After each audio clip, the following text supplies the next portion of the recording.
What's up, friends? My name's Aaron Ciotti. Everybody calls me Ciotti. And believe it or not, all of that was filmed with the DJI FPV drone all the way back in 2019. I've been working with them since then to design it. I was the lead designer, the head engineer. I'm kidding. I'm kidding. I'm kidding. I'm kidding. I'm kidding. I'm kidding. I'm kidding. I'm kidding. I'm kidding. I'm kidding. I'm kidding. I'm kidding. That was filmed. That was flown and filmed with proper FPV drones. Look at me already trashing on the damn thing. That was filmed with, I mean, what do we even call our rigs now, right? Non-DJI FPV drones. So I don't have one.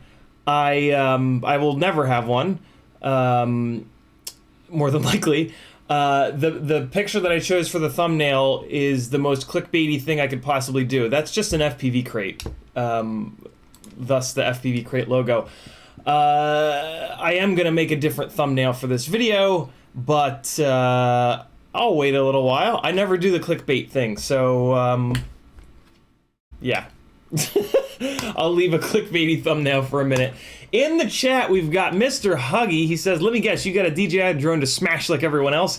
Gary Higgins says, what's up? Brandon Bentley says, I got the drone next to me. Do you really, Brandon? If you guys want to talk directly to me, you've got to do what those three people did and type CiottiFPV. If you type the @ first, it'll autofill it. You don't have to. If you type CiottiFPV and you spell it right, that's pretty important, it'll light up an orange, and I'll know that you're talking to me. Otherwise, I'll assume that you guys are speaking to each other in the chat. The chat does come with these videos forever, so don't say anything dumb, because a couple thousand people see you say something stupid and act like a jerk.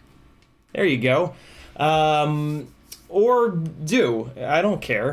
Who else is in the chat here? Brandon Bentley, Dauntless FPV, Frank Nicholas, Private Island FPV, Proton to Go, Gary Higgins, Cowboy Roy,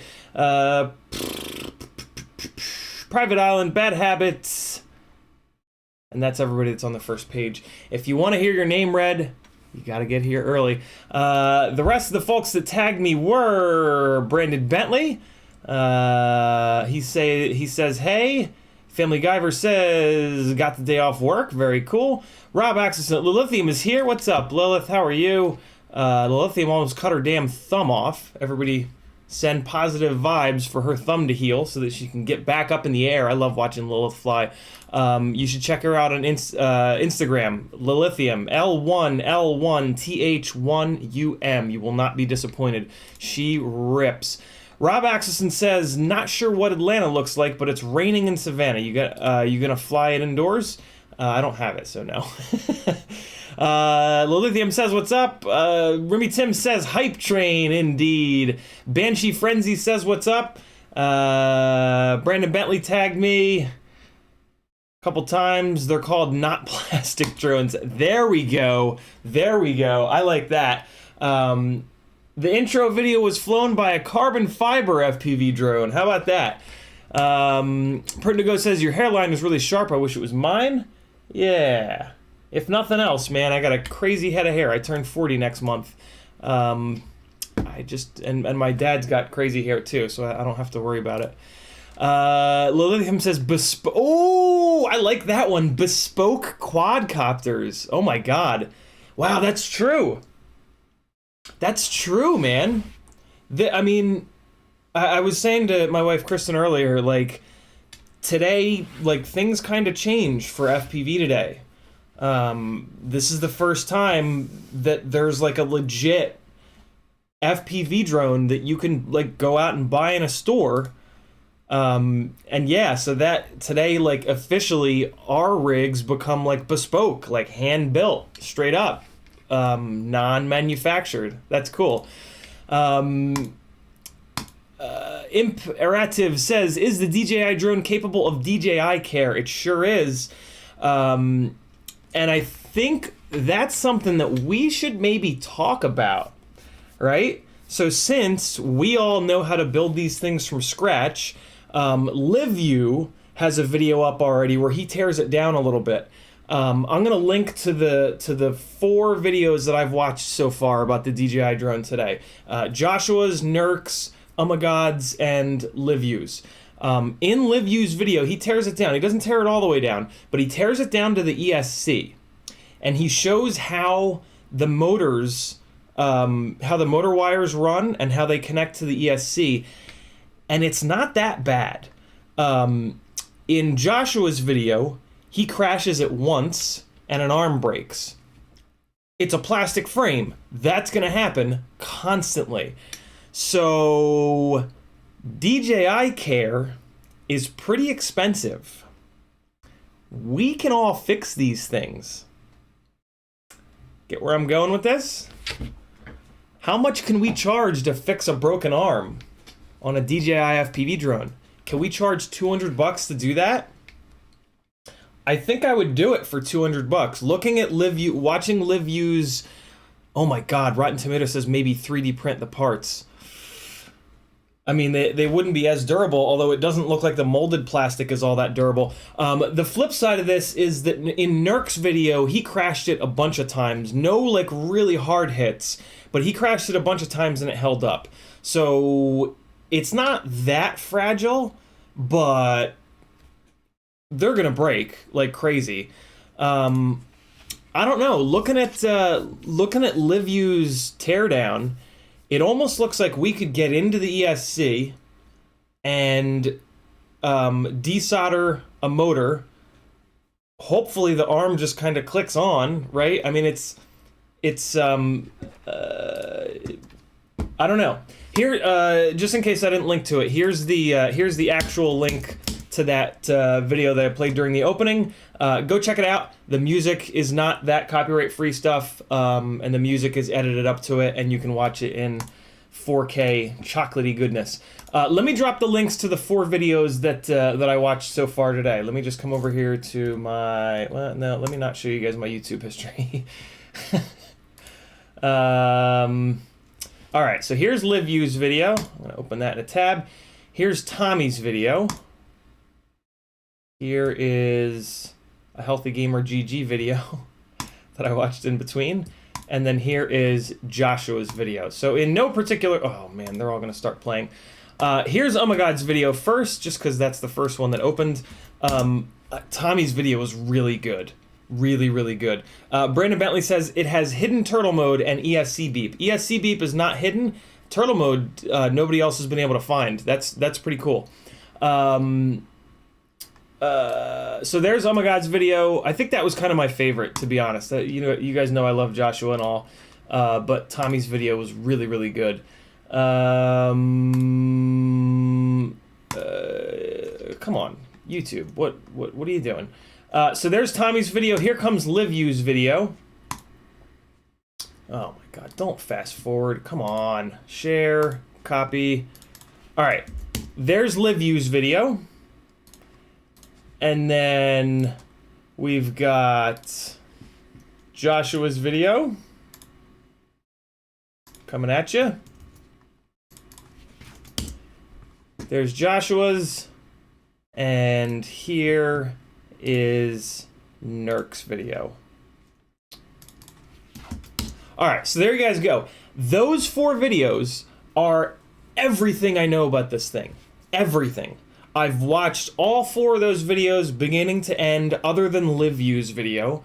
Other than that, I don't know a goddamn thing about it. I've never seen it. I've never flown it. I probably never will, and that's totally fine because it ain't for me. And I don't think it's for you guys either.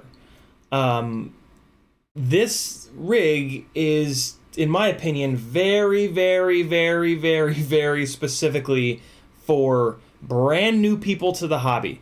And for $1,300, you get a ready-to-fly rig, a transmitter, a set of goggles, and I think 2 batteries, maybe just 1 battery. That's pretty good. Like, I mean, we can certainly build a setup for less, like, unquestionably. But what's your time worth, right? Like, you can go on and right now in 5 minutes buy one of these. Ooh, I gotta make some affiliate links, eh? Although again, it's really not for us. Who's gonna be selling it? Is GetFPV? Please tell me you're gonna sell it. All right, I'm gonna have to do affiliate links later. Unless you guys know, if you guys know one of my affiliates that's selling this thing. Do me a huge favor, tag me and drop me a link. I would love to get 6% of a $1,300 rig. So, yeah, it's not for us. But what an interesting newbie join GetFPV RDQ. Okay, so apparently it's on GetFPV, but it's not on their homepage, which is kind of insane. So I'm going to new products. Doesn't look like it's in new products either. If you guys can find it, let me know.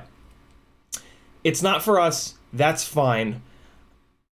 If somebody wants to get a Mavic, but they think maybe down the road they might want to actually fly the thing, I guess it's for them, right? I kind of also don't really care who it's for. Right, like each individual person is going to decide you know, if it's for them or not. Somebody just said they got an email from GetFPV. All right, very cool. I'm opening up my email over here. I'm very intrigued by the fact that you can get up in the air for $1,300 within 10 minutes. You know what I'm saying? That's a huge deal. That is a huge, huge, huge deal. How many times have you guys been out flying and a normie comes up to you and says, Marcel, the thumbnail was FPV crate. That's the most clickbaity thing I could possibly do. I never do clickbait, so I don't even feel a little bit bad about doing it. There's the GetFPV email. Awesome. I am making a GetFPV affiliate link right now because I would be absolutely out of my mind not to. So you guys are just gonna have to hang on. If you want to buy it, and you don't mind getting it from GetFPV, it's going to be the same price everywhere. I would love that. You would be helping me out a ton to keep doing this full time. So here we go. Website link, traffic source, YouTube, generate link. There's the big long link going to bit.ly and shortening the link. Shorten and copy. And here's the stream. That's not the right scene. Here's the stream. I'm going to come up here to edit, and I'm going to say, buy yours today. There it is. It is in the description. If you guys buy one with my affiliate link, I will do something cool. I will send you some stickers, or I'll make it worth your while if you buy one on my affiliate link. So I'm not going to be able to keep up with the chat. I'm not even going to try to keep up with the chat for a change. I'm going to read whatever messages I can as they scroll by. Once they scroll off the top of the chat... Look, I have a bigger chat than most, right? Once these are off the top of the chat, I'm not going to go hunting for them today. Sorry, I know that I usually read every single question that has me tagged in it, but it just ain't going to happen today. If anybody else has... So, yeah, anybody else that knows my affiliates, if there's another site that's selling the damn thing, do me a favor and tag me over and over and over again until I see it. Orga says, when will DJI get into BattleBots? Hopefully never. Abraham says 100% about getting in the air for $1,300. Big deal for the hobby, no doubt. There comes with that the lowering of the bar for entry, but in general, the more people, the better. So yeah, that's something else that I definitely want to talk about. I have always been very hesitant about lowering the bar for entry with these things.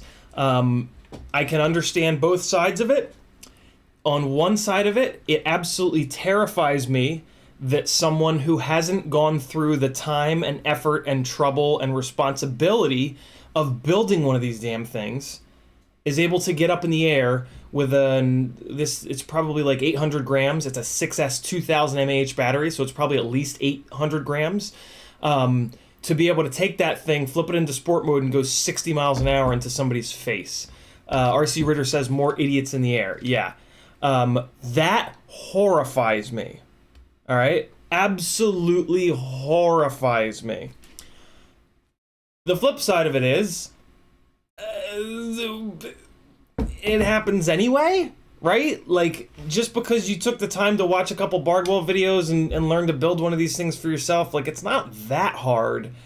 And then, what's the, like, you know what I'm saying? So, yeah, and not to mention that, you know, we've had, like, Ishin Wizards for a long time, and they're not really that hard to get up in the air, right? Like, if I can do it, anybody can do it. You know, I bought a little baby hawk, and Grayson Hobby set it all up for me, and I got up in the air, and I didn't know anything about the hobby. And if I'd gotten up in the air with a 5-inch rig and on my first battery, I very well could have smashed it into a car, right? So, I don't know. I don't know if that's a real, right? Like, I don't know if that's a real, I mean, obviously, there becomes more of a chance of that happening because more people can now get it, right? Like, that's just a fact. But there are benefits to that, right? There are benefits to more people entering this hobby, right? Especially for me. So I'm going to be very biased in that, and I have to look at that as a really good thing for me, right? This channel growing, more people seeing my clickbaity thumbnail for an FPV crate, and it's just the next step, right? Like, people have been flying Phantoms and Mavics for years and years and years, and they've been putting them up into the flight path of airplanes. They've been filming the Blue Angels flybys, right? They've done all kinds of stupid shit with Mavics and with Phantoms and with, you know, all of these photography drones. So what does it matter that we now have an FPV rig, right? If maybe we could even say that by introducing FPV into the game, it makes it harder for them to do that, right? It makes them harder for them to go up into the flight path of a 747. And it also makes it more fun to stay down low, right? And the FAA seems to be most concerned about up there. The FAA doesn't really seem to care about down here. They don't care if we smack these things into cars as much as if we smack it into an airliner. So I guess maybe you could even say, like, is it a good? It's probably not a good thing, but I don't know, right? But just try your best to look at it from both sides, right? If you're falling like way on one side of this thing and being like, this is horrible, it's going to ruin the hobby, I don't know. Think about the other side, right? Force yourself to think about the complete ass opposite side, and maybe you'll land in the middle, like I sort of have. All right. Remy Timus says, DJI's been making it insanely easy to get in the air and fly in someone's face for a decade. This is not really any different. There we go. Eric Allen says, hey man, RDQ has the drone gimbal camera. Can that be incorporated into one of our rigs somehow? Yeah, for sure. People have been putting gimbals on FPV rigs for a long time. The issue with it is you can't crash them. I mean, it'll be even more fragile than this DJI FPV rig, right? And also, like, with the gimbals on FPV rigs, you really run into a lot of issues with vibrations and jello, and it's tough. Many have tried. I've yet to see anybody, like, continue to fly it. You know what I'm saying? Like many have done that exercise, and I'll see, like, one edited video with it, and then I'll never see it again. So there's obviously some real issues with it. I think the big thing is crashing, right? Like, that is the big equalizer in FPV, is that it is hard, man. It is hard to fly FPV. It is incredibly hard. Like you guys realize, like, how ridiculously skilled every single one of you are, right? Like, it's easy to forget that. Like, it's a big deal, man. You guys have hundreds of hours. There are probably some of you guys out there that have thousands of hours into this. I think I'm in there. I might be into the tens of thousands of hours by this point, but definitely in the thousands of hours.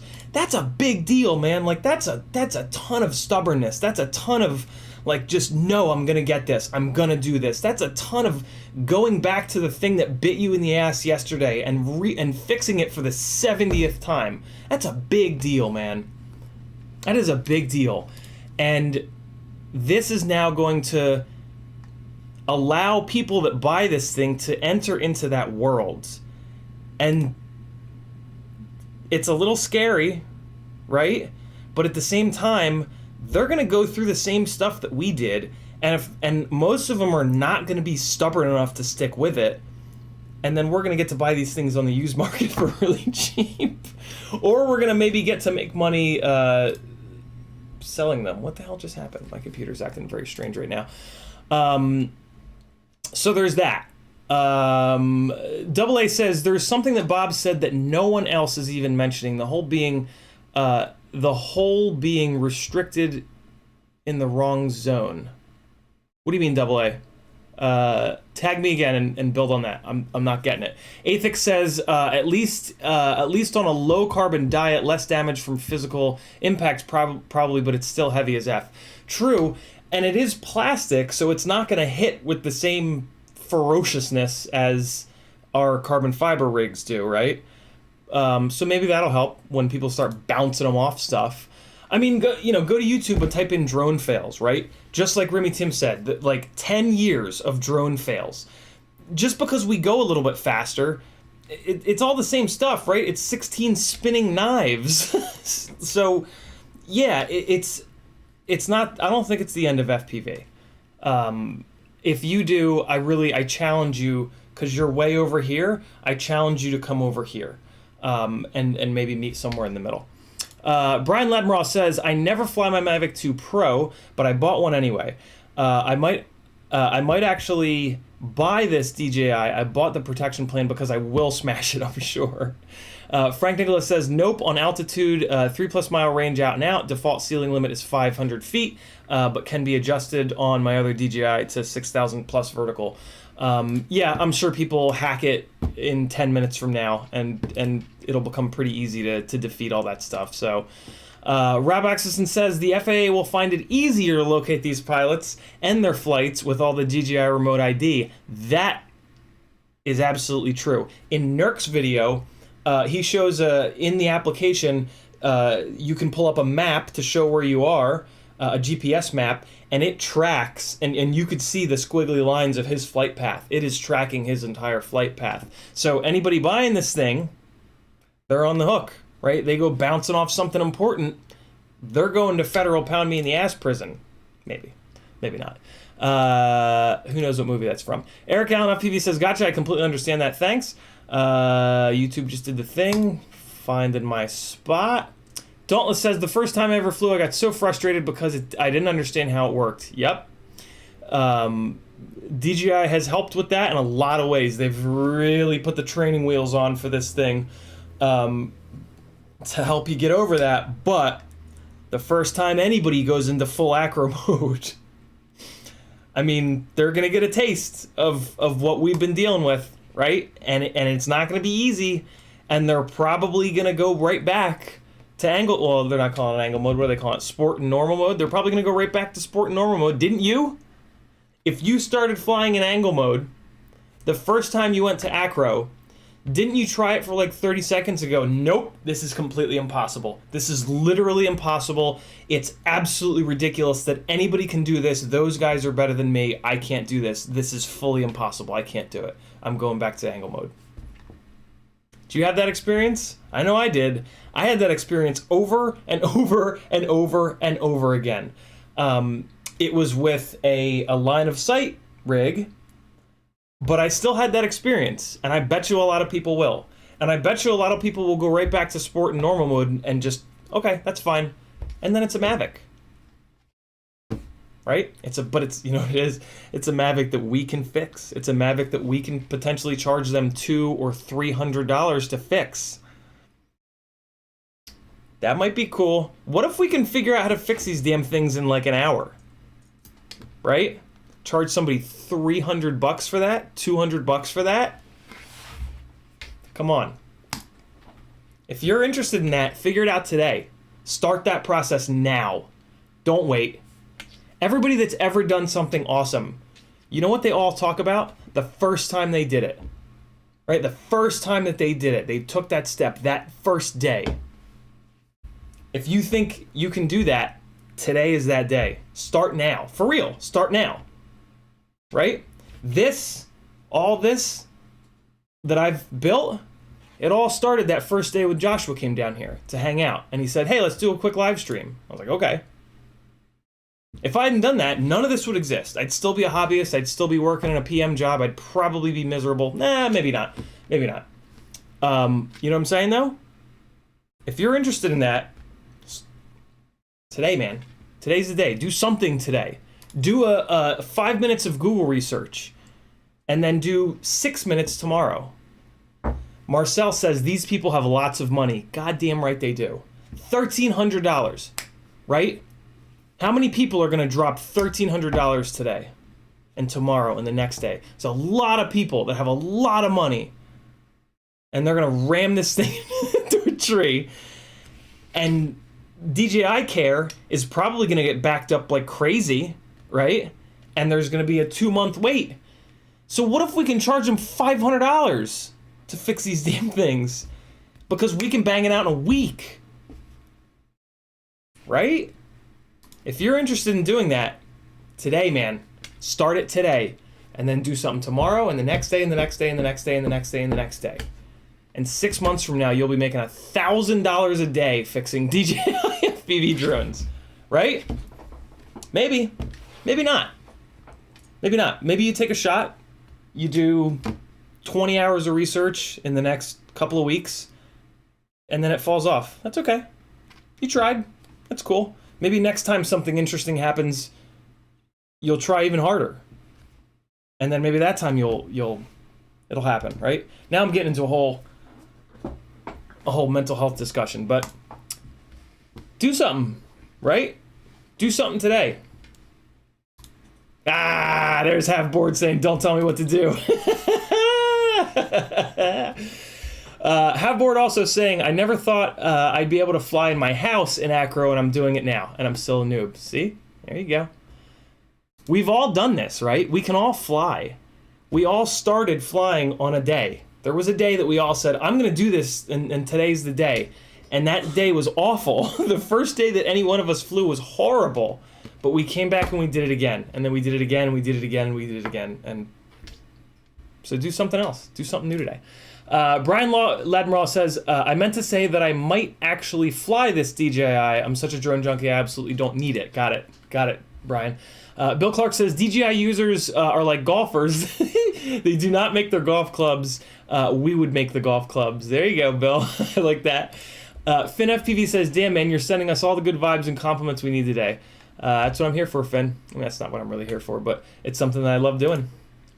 Frank Nicholas says, we will not be able to fix these. See complete teardown to frame on Cyclone FPV. All right. I haven't watched that video, but I think if you guys fire up LiveU's video, you'll see that maybe we can.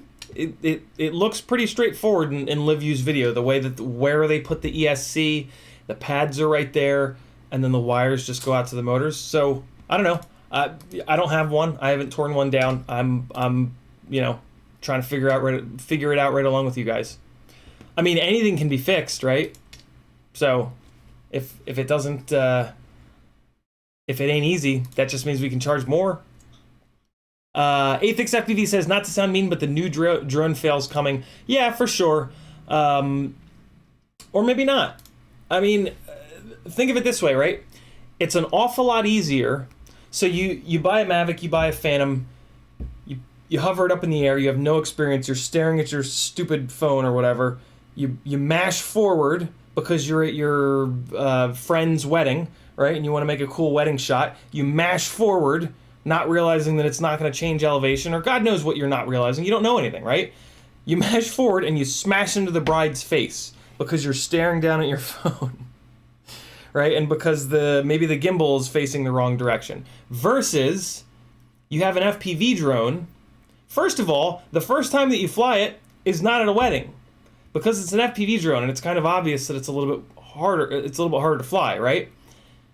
You've got goggles, so that's a big plus, right? You're focused more through the goggles. You're paying more attention to where the gimbal's going, and hopefully you've got the damn gimbal facing forward.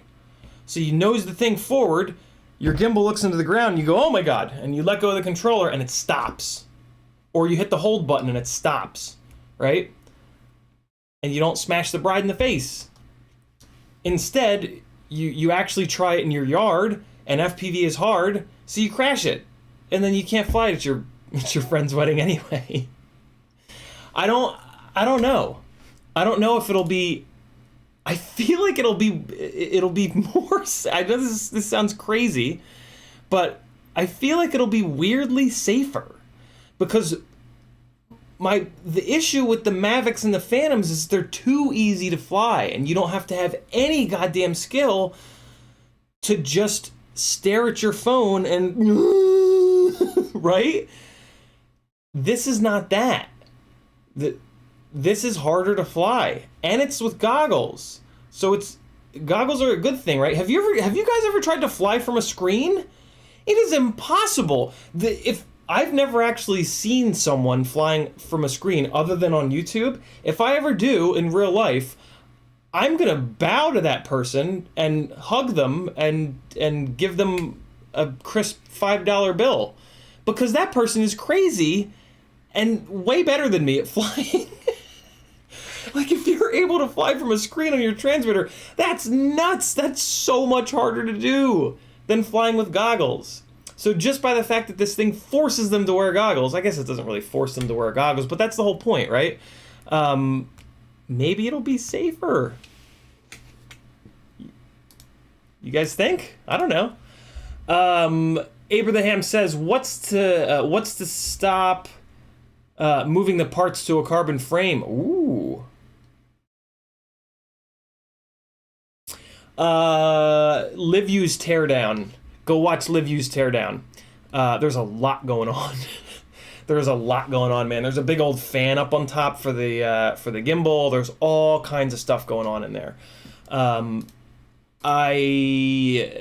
get it into a carbon frame, you would have to like kind of put it on top of a carbon frame.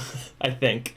I don't see that happening. Hit LiveU's link and you'll see what I mean. It's crazy. That's a really interesting idea, though. Freelojo says, sounds like a great plan fixing other people's mistakes. Oh yeah, I do that for work anyway. Don't we all? Freelojo. Double A says, I remember seeing some guy just power loop stack tables on micro in a video, and it was awesome. They call him CiottiFPV, and I even got to meet him. I call him Aaron. Yeah, Double A. Freelojo says, because flying is exhilarating. Damn right it is. Frank Nicholas says, Turkle had to remove too much stuff to get an arm off, more than half the quad. That's a little nuts. If it was easy, everybody would do it, maybe? I don't know. The whole can we make money fixing it thing was like a total... I literally thought of that during the stream. If that's a realistic thing, awesome. If not, whatever. But if you spend an hour researching it, I bet you you'll figure it out, whether it's a realistic thing or not. Dauntless says, love that video hitting the bride and groom. Which one, Dauntless? There's about 1 million. I feel like I've seen about 100 videos of people smashing into bride and groom's faces with Mavics and Phantoms. Mr. Huggy says, it's Blunty made an album of smashed DJI FPV quads. Oh boy. Let me copy link address. Let's take a look. Joshua was the first one. Sad drone noises. Ooh, whoa. That's a good one right there. Ooh, there's the end of the arm. That's interesting. Ooh, there's a good one. 3 out of 4. Is there a 4? Nah, there's no 4 out of 4. So I guess that's the winner there. 3 out of 4. That's pretty good. Yeah, there's going to be a lot of these smashed. What's interesting is these are all pictures of FPV pilots smashing them. Normies are not going to hit them this hard. So, like, I don't know. They might be more durable for normies, because they're not going to be going as fast all the time, right? We're hauling ass all the time. So when we crash, and when we're flying these things, we're like, whoa, let's see what this thing can really do, right? Normies are gonna be like, ooh, right? Think of the first time you flew. You weren't banging 80 miles an hour down the street. You were going 8 miles an hour, like, right? I don't know. Fun to think about. Frank Nicholas says, DJI FPV quad let go of the sticks and it stops and hovers unless you go manually enable any other mode in the goggles. Yeah, I think DJI did a really good thing. Speaking of that, I think DJI did a really smart and good thing burying the full acro and requiring you to do two separate things. Joshua's video hits on it the best. There's two very separate things. Ooh, also, it's on actual rates. Did you guys notice that? Actual rates, bro. Center stick sensitivity, maximum roll speed, and expo. Think maybe DJI hit up Betaflight, or maybe Betaflight took the actual rates, right? Think there was some cool little thing there. Let me also say this. I am staggered. I cannot believe how many incredible features DJI put into that thing.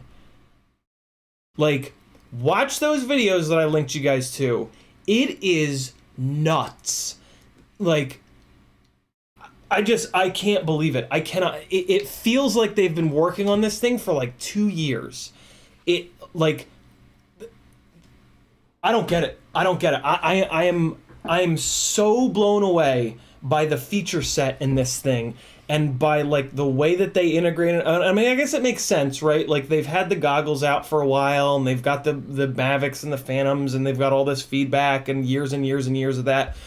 But like, man, DJI, slow clap for like an hour straight for like, I can't even put my thoughts into words right now. I'm just so impressed by how many really sensible things that they've built into that damn thing to make it safe, to make it usable, to like push the envelope, and to give us like extra stuff that we never even knew that we needed.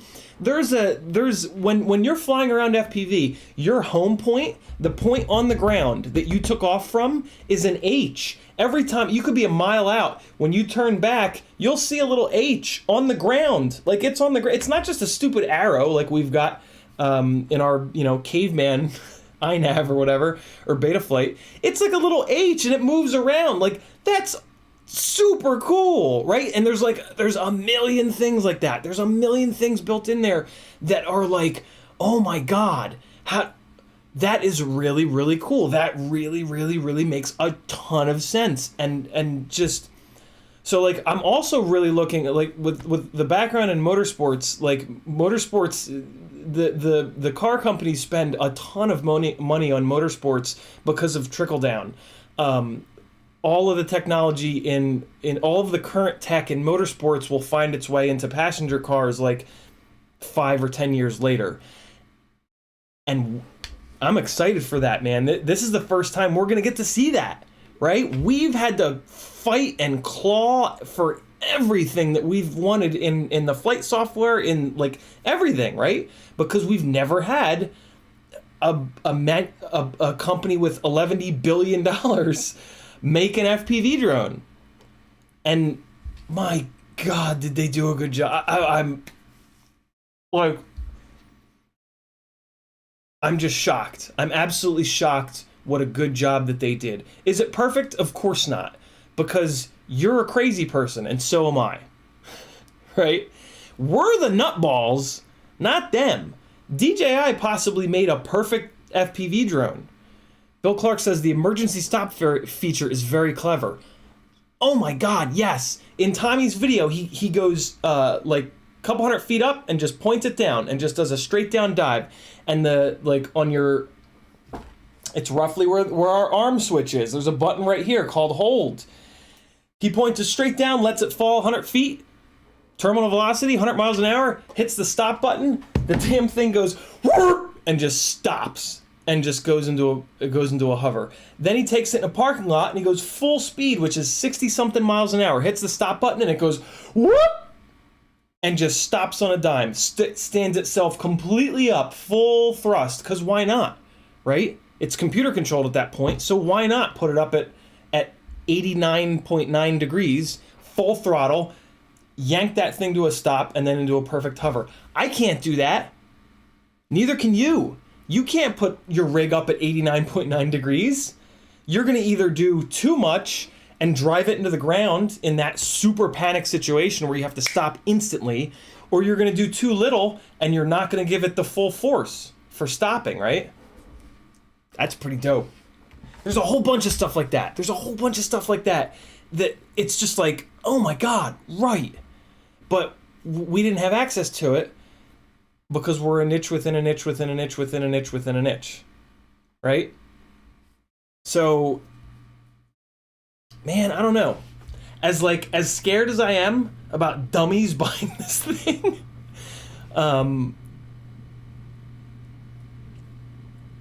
could be a really good thing. It could be a really, really, really good thing. I mean, realistically, they'll probably be good and they'll probably be bad. But I don't know. The more I think about it, the more I think that the good is going to outweigh the bad. Because, like, the Mavics and the Phantoms are the easiest possible way to do something really stupid with a quad. This is not that.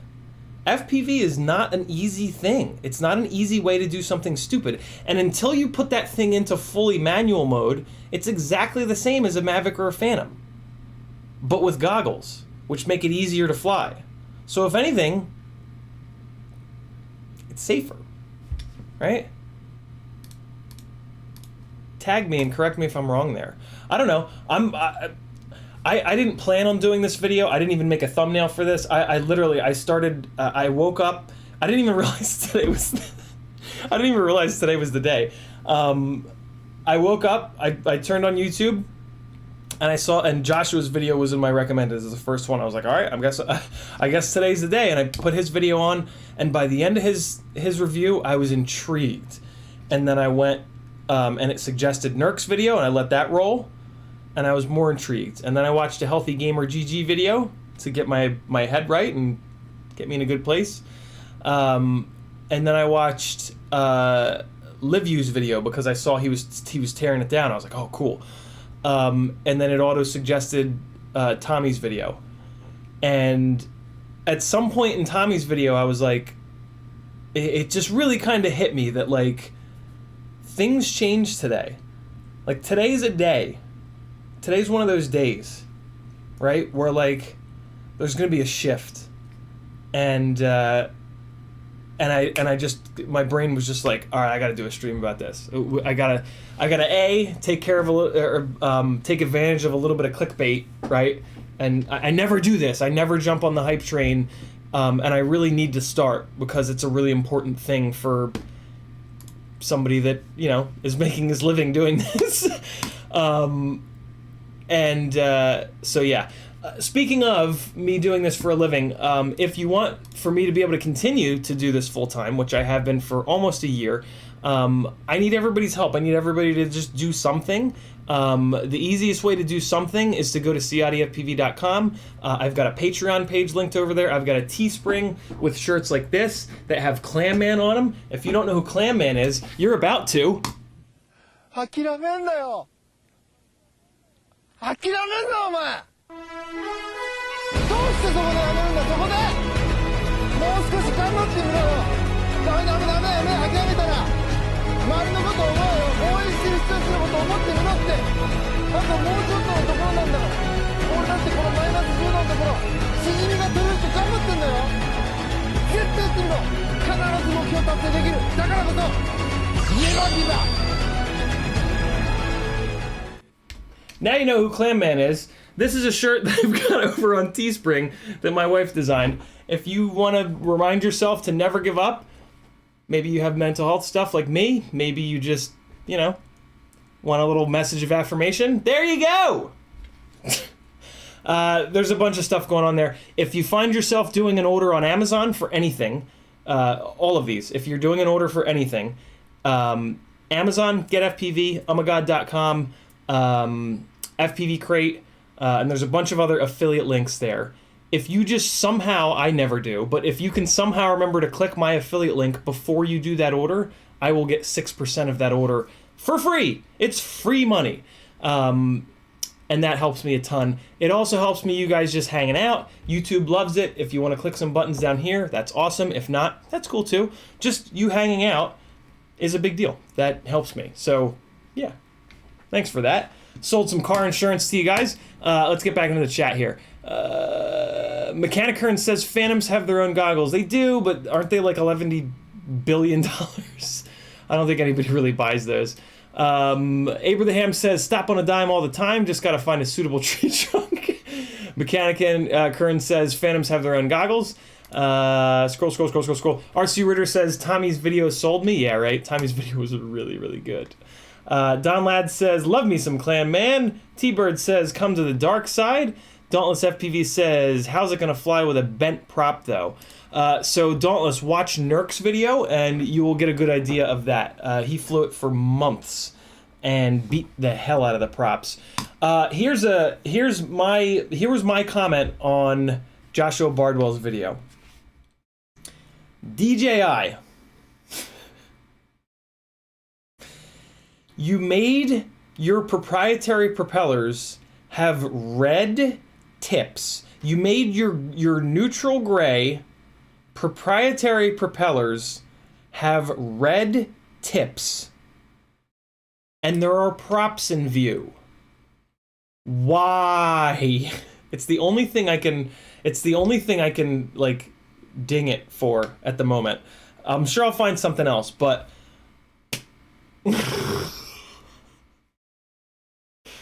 most of the cinematic footage, I guess, is cropped in a little bit. But what idiot on the marketing side was able to... You guys know what I'm saying. In a lot of the flight footage from it, you can see the red. Come on, DJI. I sincerely hope that that there will be aftermarket propellers for it. But good Lord. I don't know. Stuff like that always happens though. And it always just makes me shake my head. Something else, in looking one more time at Dauntless's comment, how's it going to fly with a bent prop, though? It flies fine with bent props. Another thing that Nurk did is he drilled a GoPro mount into the top of it and mounted a 3D, not 3D, 360, what's it called? GoPro Max? Yeah, GoPro Max. And it flew with it, but it wasn't... It wasn't happy. The PID loop was angry for sure. Something that Nurk said in his video or it might have been Nurk, it might have been Tommy, was that the PID performance wasn't all that great. And I think it was in Tommy's video. And he said, that could potentially be something that gets fixed in a firmware update down the road. I actually really doubt that. I feel like if they could have made the PID performance better, they would have already, right? Like, this thing has been around for a long time. I'm willing to bet that so it doesn't seem like it has a ton of power, and the motors don't seem like they're all that big, and the propellers are big and heavy, and they're like 5.3 inches or something like that.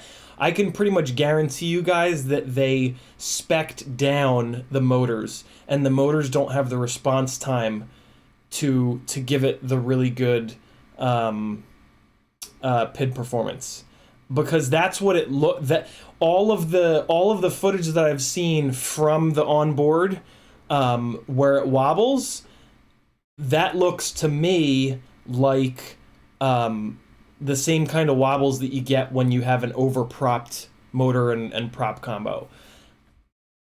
Here's what's interesting is that the gimbal and the EIS, the electronic image stabilization, takes care of that.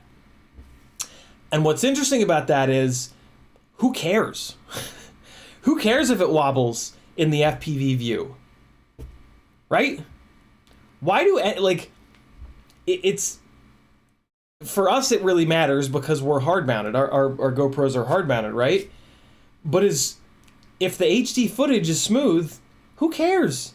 Who cares if it flies like ass? I mean, to a certain extent, right? There's a point of prop wash that, like, you're going to lose maneuverability, and Tommy did hit on that. But, yeah, they made it's already 800 grams to spec the motors up and to run bigger, wider motors, it's just going to get fatter and fatter and fatter and more dangerous and less efficient. So I'll bet you that they shrunk the motors down to get more efficiency and lower the weight. And they can do that because it has a gimbal. It's only a one-axis gimbal, but look at the HD footage. The HD footage out of that thing is ridiculous. And Tommy also mentioned, which was cool, that you're flying out of the same camera that's collecting 4K, which is really interesting. It's never happened before. Latency, I think he said minimum latency is 28, which is pretty good. The range is nuts because it's a 5.8 and 2.4 dual band antenna. So when it gets really far away, it automatically drops down to 2.4 for extra range. That's super cool. There's so many super cool things about this. Like I have no interest in it. Like, it ain't for me, man. I will never get one. I'll probably never fly one, and I don't care. It's not about that, right? Like, I don't want to fly it. What's the point? I can get better footage with my stuff, and my stuff flies way better. But it's not for me. If the next time that I'm out flying and a normie comes up to me and says, "Oh, that's so cool, I want to do that. What's it cost to get up in the air?" $1,300. Here's my affiliate link. Or go to Best Buy, right? Isn't that so much cooler of a conversation to have? How fucking annoying is it to have to explain every single time that like a cool person comes up to you and is like, "Dude, that's awesome. You're really good. This is the greatest thing I've ever seen. How do I do this?" How awful is it to have that conversation for the 70th time? Well, the first thing you want to do is get a transmitter. Here's the one that I use. It's only $100. So to get started, it's only $100. But here's what sucks. You're going to have to go on your dumbass computer and download a stupid simulator. Right? And then you're going to have to put 20 hours into the simulator, because if you don't, you're not going to survive in this hobby. And then you need to figure out if you want a 3-inch rig or a tiny whoop or a 5-inch rig, and then you got to think about what you're gonna do in the future. You're just cinematic, and you're just flying for you. And then, oh, just don't forget, you got to get a battery charger, and you got to decide if you want to be 4S or 6S. And then make sure you don't use a parallel board yet, because you'll burn your fucking house down.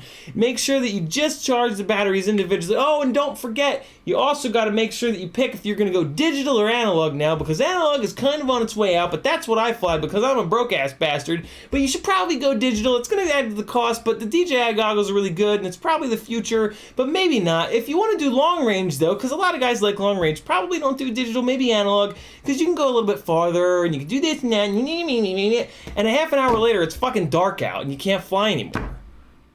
That happened to me, like, last week.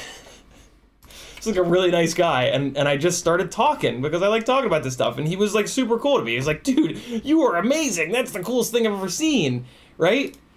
And literally, like, the sun was starting to go down, and I started to have this conversation with him, and by the end of the conversation, he's like, "Oh, great."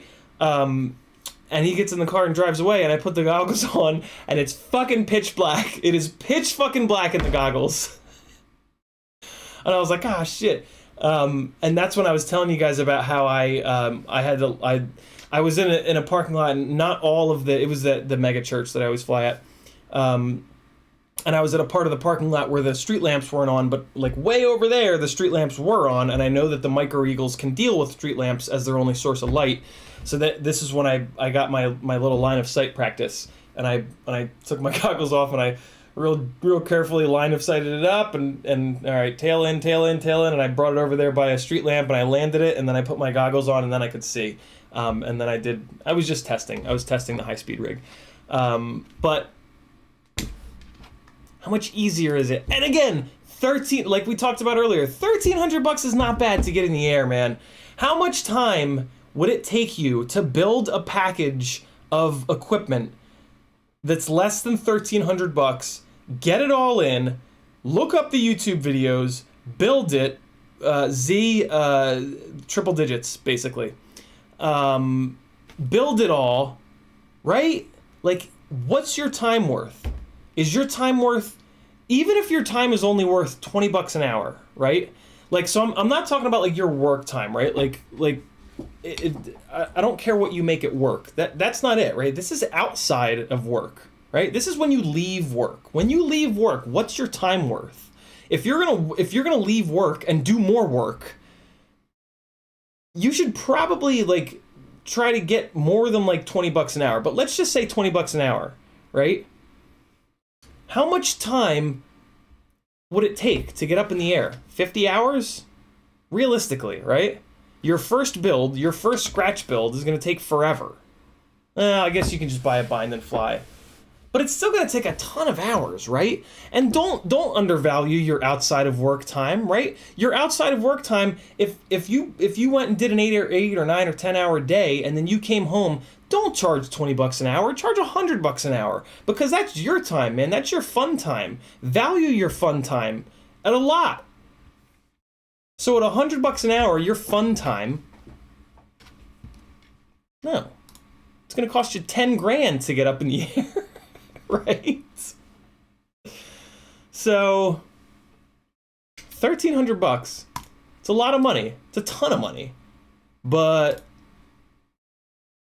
not really. Not really. Full HD? Gimbal? Right? Like, fail-safe stuff? Like, not actual fail-safe, but like, you know, the hold button. Like, all this crazy shit that's in there. It's a steal, yo. 1,300 bucks is a steal. Think of where you would be in this hobby. All right, so I've been in this for 4.5 years, right? 4.5 years. If the very first rig that I bought was this DJI FPV rig, let's say it took me a month. Let's say with this system it took me a month to get fully comfortable with acro mode. And then able to fly. Where would I be as a pilot now? I guarantee you I would be so much better as a pilot now if I'd taken all of the bullshit, the hundreds and hundreds and hundreds of hours out of the technical side of this hobby, and I'd been able to just focus on flying. What is poop gang? What are you guys talking about? Dauntless says Hoonigan needs some FPV footage of their this versus that drag races. Yeah, they do. I've been thinking that for a while. I'm surprised that they don't. Doc says the complete lack of instructions on everything FPV is also a factor. Oh my god. Right? That was the other big issue I had 4.5 years ago, is Bardwell was not Bardwell. He was just a guy. Right? So I had to go on RC groups. Yeah, RC groups to find forums, to find answers to stuff. You guys remember forums? I used to be big on forums, man. I used to be a big deal on forums. Everybody knew Ciotti and his Mustang Cobra and then his Miata and his autocrossing exploits. Halfboard says, just scoop some shirts from your shop. Wish the NASA John was short sleeve, but oh well, long sleeve it is. Halfboard, I can just make it in short sleeve. If that ever happens, Halfboard, if you want to like cancel your order or whatever, it's totally cool. If there's ever something on the Teespring store that is a long sleeve but you would rather have it in a short sleeve, just message me. It takes like 5 minutes for me to just swap it out. No worries there. Z says, what is even worse is when distributors put up old or wrong wiring diagrams. Yeah, FPV is a hot mess, man. Think about it. Think about what a nightmare this hobby is. Think about the shit that we have to put up with, right? No wonder we're so defensive. No wonder, like, when we hear about this DJI FPV drone, we're like, oh, no, it's gonna be the worst. It's gonna be the worst. Everybody's gonna die. No wonder we had to fucking kill ourselves to get up in the air and stay up in the air. Like, we've had to work so hard. Of course we're gonna be like, no. You gotta fight that. You gotta, that's your ego, actually. That's the ego part of your brain trying to protect. Yeah. You gotta fight that.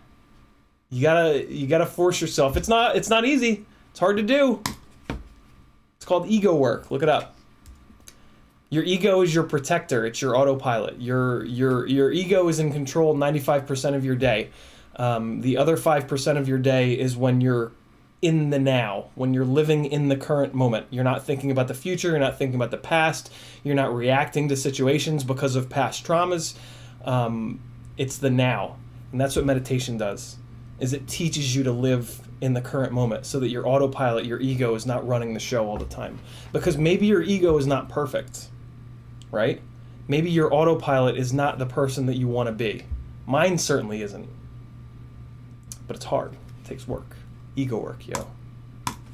Get you some meditation. Get on Healthy Gamer GG's YouTube channel. Learn you something. You'll feel better as a human being, I promise. What else are we talking about with the DJI drone? Let me scroll up in the chat because I've missed a ton. I think I even missed a super chat. Mechanicurn, sorry.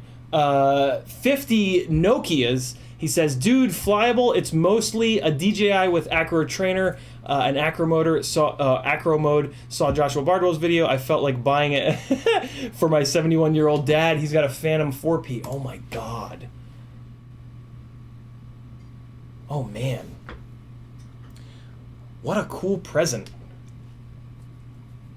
For the like, you guys can't tell me that you don't have people in your life during your FPV journey that have been like, man, that looks so cool. There's no way I would be able to do that.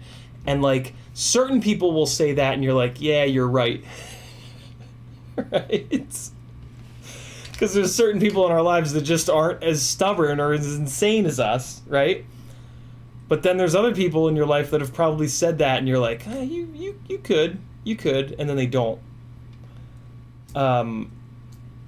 Either one of those people, what a gift if you had the money, right? If you had $1,300, if you really loved them. If you either have the money or you really love them. Oh my god. What an incredible gift that would be, right?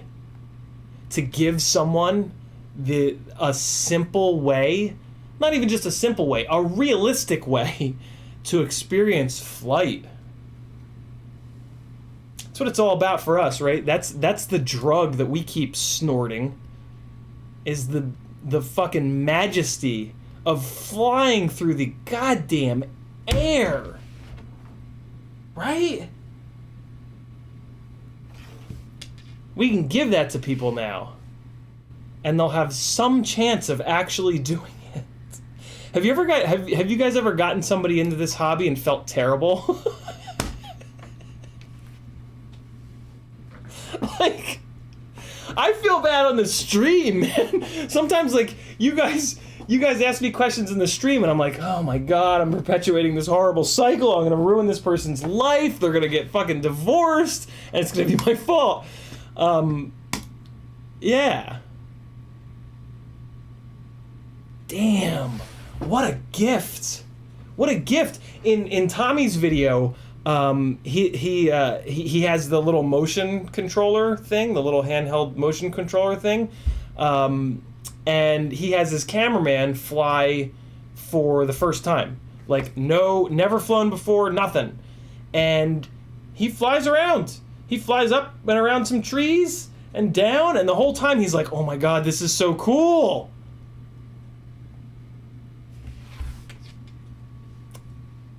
We can't be selfish, man. We can't be selfish with that. That's crazy. Oh my god, what a present. What a gift to give someone. Damn. Yeah, my god. Double A says, here's something. Is it possible to have this to use for the same reason you would have a Mavic? I mean, the new setup puts you in the goggles. That's FPV scene. I've been using for some time. I think so, Double A. It certainly seems to have everything that the Mavics and the Phantoms do, right? Chat, weigh in on that and tag me. Because from what I've seen, I've never owned a Mavic or a Phantom. I think I've flown a Mavic once, except for the foldability, Joseph S. says. That's true. But in terms of everything other than that, right, it feels like it has everything. Maybe props in view. The extra axes on the gimbal. But see, you don't need that. You don't need the extra axes on the gimbal. And now you guys are all calling out the gimbal. Yeah, okay. Feral says, these spy on us much better. EBR FPV says, I love the path this stream is taking. Thanks, brother. Me too. This whole thing is stream of consciousness. I didn't know anything about the FPV rig before this morning, other than I probably knew less than what you guys knew because I have less time to actually like check out the news part of FPV now. I rely on you guys a lot for the news in the FPV world. Random FPV says, I manage a caravan park. My boss just bought a brand new GoPro to film the parks for advertising purposes. Boss wants drone cottage in all of his parks. I'll be paid to fly. Oh my God, Random FPV. Oh my God. So I've had a couple people over the years contact me and ask me about how all right, so the most recent one I can think of is one of my motorsport friends lives here, and there's a dam that overflows from time to time over here. And over here is like 2 miles away, let's say. And he said, what do I need to do so I don't have to drive out to the effing thing every single time to check it? I'm sure there's a drone that'll just fly out there and look at the drone and then fly home. And I talked him through, and I did some research and blah, blah, blah, blah, blah. You know, you can do an automated waypoint and this, that, and the other thing. This thing opens up, well, no, I guess it doesn't do anything that you couldn't do with a Mavic, because you can take manual control of a Mavic. But it's okay. It's so clunky. The Mavics are so clunky with the manual control that I think this thing does open up some cool like surveying, right? Like that's what a lot of drones are used.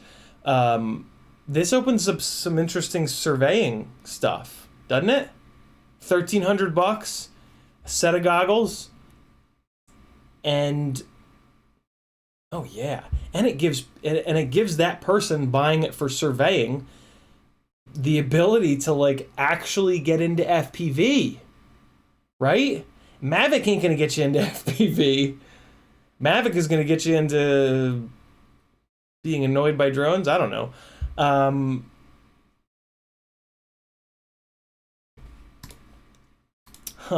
What'll this thing do from a surveying perspective that a Mavic won't do? That's my question. I don't really ever think about the surveying side of things, so I literally don't know. Tag me and let me know. Dauntless says, yeah, I tried troubleshooting it for months ago and he won't respond to me anymore, so yes. I don't know what we're talking about, Dauntless. Sorry, man. When I was your age, we built our own like a real man. Yeah, right. I'll add a word to that statement. My version of that statement is, when I was your age, we built our own like a real broke man. Right? Because like when I was buying the Baby Hawk, if I had $1,300, I would have probably bought this thing. Wouldn't you? Wouldn't that have been a smarter thing to buy? Maybe. Tiago says, everyone I hate, I recommend. There we go. Everyone I hate, I recommend FPV, starting with a cheap Chinese bind and fly and access a far sky. All right, good. So it's not just me. Yeah, for real though. For real. I like it's I'm very torn when friends, when people I care about are just like, I want to get started in FPV. I'm just like, oh, no. No. And I'll have the conversation with them of like, look, you're probably not going to stick with it. You're probably going to waste a bunch of money. And I'll be really honest with them. And just be like, if you're stubborn enough, it's really cool. Sometimes. Like, I still hate it. More than 1% of the time. All right, scrolling down. James Walton tagged me but didn't say anything. YouTube did the thing. Trying to find my spot. Oh, James Walton says gimbal doesn't aim all the way down. Very true. Very, very true. I guess what you could do is put the gimbal... Dude, let's talk about the gimbal in a second, but I guess what you could do, I think it goes 60 down, so you could put it 60 down and then you could just nose it over to get it to the 90 and it'll, you know, get your still or whatever. Let's talk about the gimbal. You can adjust your goddamn gimbal in the air. All right? Think about what that means. I'm chasing someone. They're going faster. I can automatically turn up the up tilt to go faster. Now they start to go slower. I can automatically turn down the up tilt to go slower. I want to capture them. So that's chasing a subject. I want them to chase me. I can gimbal all the way into the negative and fly this thing backwards while they're chasing me. That's crazy. What about, at one point, Nurk did a dive, and he went all the way down with it, so it was looking down, and then he chopped the throttle, and he did a dive, and then he pitched forward during the dive, and he gimbaled up, and then he flew out of it. I don't know how we can use that in a cool way, but I bet you there's a really cool way for us to use that. Moving the goddamn HD camera and the FPV camera at the same time in the air. Oh, that's crazy. What can we, like, that's crazy. That's crazy. Flying backwards is not that hard. And if you gimbal down into the negative, flying backwards is just flying forwards. You push right, it goes right. Right? Right side down? Yeah. You push right, it goes right. You push left, it goes left. If the gimbal's pointing down, you can even see the goddamn ground to make sure that you don't crash. That's the hardest thing about flying backwards with up tilt, is you can't see the ground.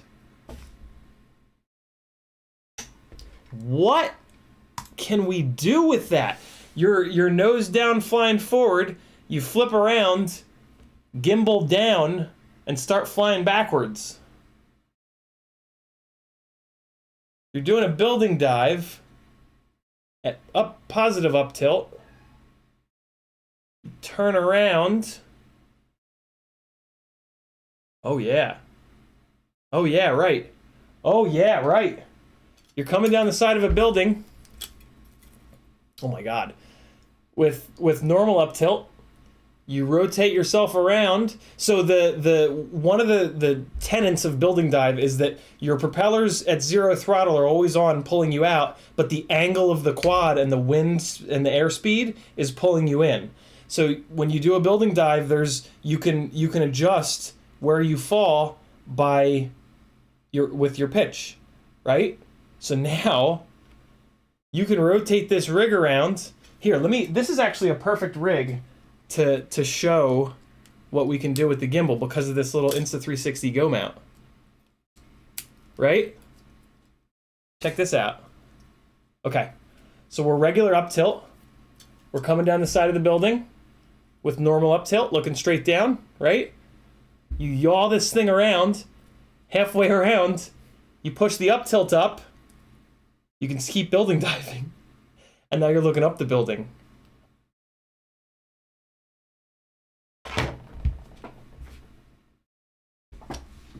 That's pretty cool. That's just yaw.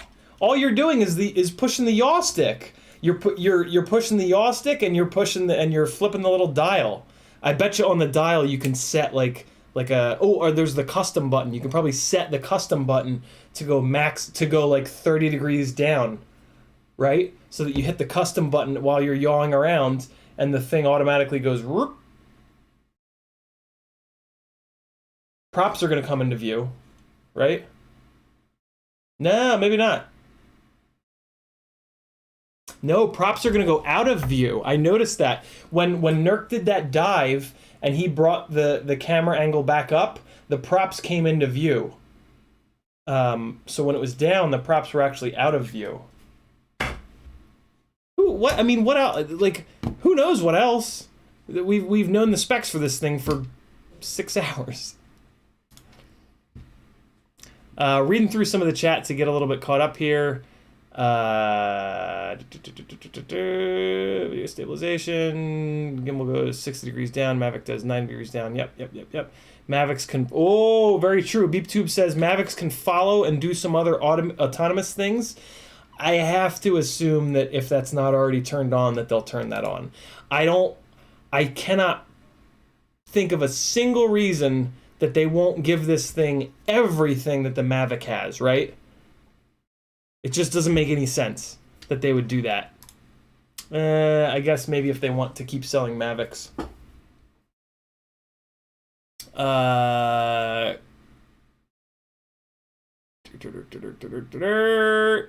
Thank you, Cobra. Cobra reminding everybody to click some buttons down here. Much appreciated. Frank Nicholas says, for the monitoring, you want a Mavic or a Phantom, automated waypoints, POI, etc. So it's starting to sound like they don't have that stuff built in yet. I sincerely hope that they build that stuff in. Surveying apps are for Mac and Phantom. They better build that stuff in. That would be kind of shitty if they didn't. Tiago says the gimbal is the limit factor. Yeah, that's true. But what's interesting is it's the dynamics of the rig take out some of the need for the extra axes on the gimbal in a way, right? Family Guy. YouTube did the thing. All right, no, I'm just gonna stay all the way at the bottom. I can't. I already said I'm gonna miss comments today. Shameless FPV says. Oh, okay, it's already been done. Espander says, how to FPV series from Mr. Steele is the best introduction to hobby, in my opinion. According to Expander. EEDoc says, ruin your muscle memory built up over having a static camera angle in record time. Yeah, that's true. That is true, EEDoc. But then you just roll the lever right back up to 30 and you're good to go. Mr. Huggy says, you've been able to move your camera angle for years. Just add a servo to tilt the camera and Betaflight supports it. OG TBS Discoveries did the same thing. Yeah, I have seen that. Shen Drones has been putting it into the squirts for a little bit. Super janky, you know, like just you'd never be able to crash that. Kind of takes away its ability to be a realistic thing. Chibi says, are you really going to be adjusting your gimbal while diving? Sounds like a fun way to crash. True, but if it's on a custom button and you just have to yaw stick over and it's a 7,000 foot high building, could be super cool. Look at the shit that we do without gimbals. What's one extra dial, right? Mr. Huggy says, just program your slider to change the angle servo. There we go. Ram says, does it have head tracking V2? I have no idea. GQFPV says, instant cricket. Yeah. Shameless FPV says, Mavic will always sell more 3-axis gimbal. Yeah, I mean, the Mavic is just a photography drone, right? Like, straight up. That's like almost sort of the end-all, be-all small photography drone. And you can fold it up and put it in your pocket. So I don't, yeah. Man, if they better put some of that autonomous stuff in this thing. They really should. That really sucks if they don't, because there's no reason that it can't do it, right? It's still got all the GPSs. It's still got all the capabilities of doing that. It's got return home. It's got all that stuff. Yeah. That would be a shame if they didn't build that extra stuff in, and it would just be kind of silly. Let me just shuffle through some of these videos that I watched today to kind of learn about the damn thing, to see if I can figure out any other. Let me make this a little smaller so I don't deal with like copyright stuff. To see if I can think of any other things that I wanted to talk about with it. But leave me some ideas in the chat of what you guys have been wondering about with it.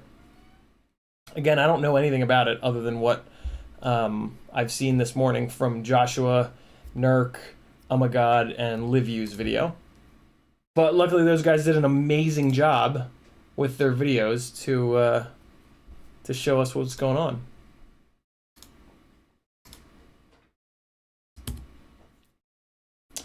All right, so there's that. Let me show you guys where the ESC is at in LiveU's video, which is what kind of got me thinking about the potential for us to repair these damn things and charge hundreds of dollars an hour to do that, because I'm sure that DJI care is going to cost a fortune, and they're also going to get incredibly backed up. So there it is, like there's the ESC, man, and the Frank Nicholas said that apparently you've got to rip like half of this thing apart to get the arm off. But maybe there's a better way to change the arm. But, I mean, looking at it right here, like, that looks pretty straightforward to switch the whole ESC out, and or just desolder one of the 3 motor wires and swap that out. So, I don't know. Maybe.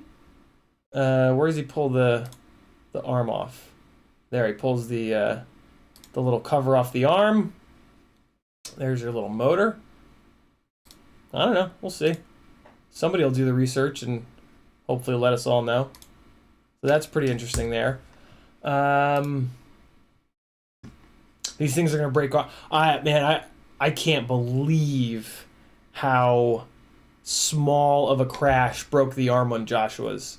I was really glad to see Nurk crashing his a bunch and not having it completely explode, because it was not a hard hit that broke Joshua's. It's a big fat shit though. It's 800 plus grams with plastic arms. So the arms are going to be a nightmare. But I don't know. The motion controller seems kind of cool. If in case you guys haven't seen the motion controller, here's what it looks like. I can't play any of these videos because I'll get dinged. But that's what the motion controller looks like. The big, this big gray button here is a hold button. So you hit that if you're at all panicky, you hit that button and it just stops as quickly as it can, and it just hovers, which is really cool. And then the way the motion controller basically works is there's a trigger on it. I think if you're not holding the trigger and you tilt the damn thing up and down, that moves the gimbal. And then when you hold the trigger, when you tilt it up and down, that controls your pitch. So you kind of fly it around like that. And then I think you just basically turn it for yaw, and it just drives around like an RC car. And his cameraman flew this thing around way more competently than I was able to fly any of these goddamn things around, even after like months. He went like down the little thing, up around the tree, like kind of skimmed the treetop, like it was, and he was just like, this is amazing. And he said there was like a little dot, and you kind of move the dot around. I've never seen someone that's never flown before be able to do anything like this. I mean, like, Never, never, never, never, never, never. RC Ritter says potato jet video should be good gauge of general acceptance.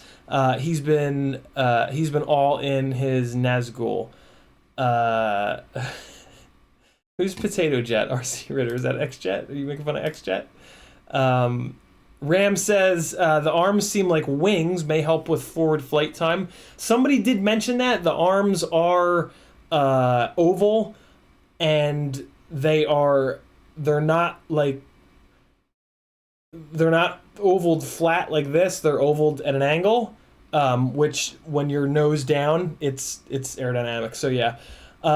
Z says, I wonder how the lawsuit over the motion controller plays out. Oh, I didn't even know there was one, Z. Interesting.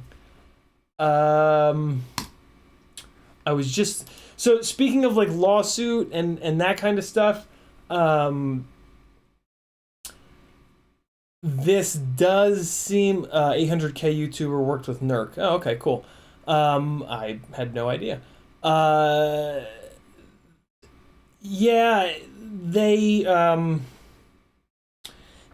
this does open an interesting new window into the FCC stuff, right? And remote ID and all that. Let me show you the part in NERC's video where he shows the map. I don't think it affects us at all, and if anything, I feel like it might be a good thing for us because maybe the FAA will just chase down all these people because there's all this evidence of where they were flying, and it'll be a lot easier for them to hound and throw these people in the clink. But let me show you. Hey, Harry, I'm gonna light you on fire if you keep crying. So think about it. See how that goes. There it is. Okay. So look at this. Look at that. See how it's tracking everywhere that they've been? Everywhere that he's flown? I don't know. Maybe the FAA will get its rocks off hammering DJI FPV drone people and they'll leave us the hell alone. Kind of makes sense, right? If you've got all these and like, to be quite honest, to even build on that, like, we're the ones that are being way more responsible, right? Because we've taken the time and the effort to really learn this stuff. Like, the people that just go out and buy this, they're the dangerous ones, so it kind of stands to reason that the FAA would maybe want to focus on them? Leave us alone? Maybe. Maybe not.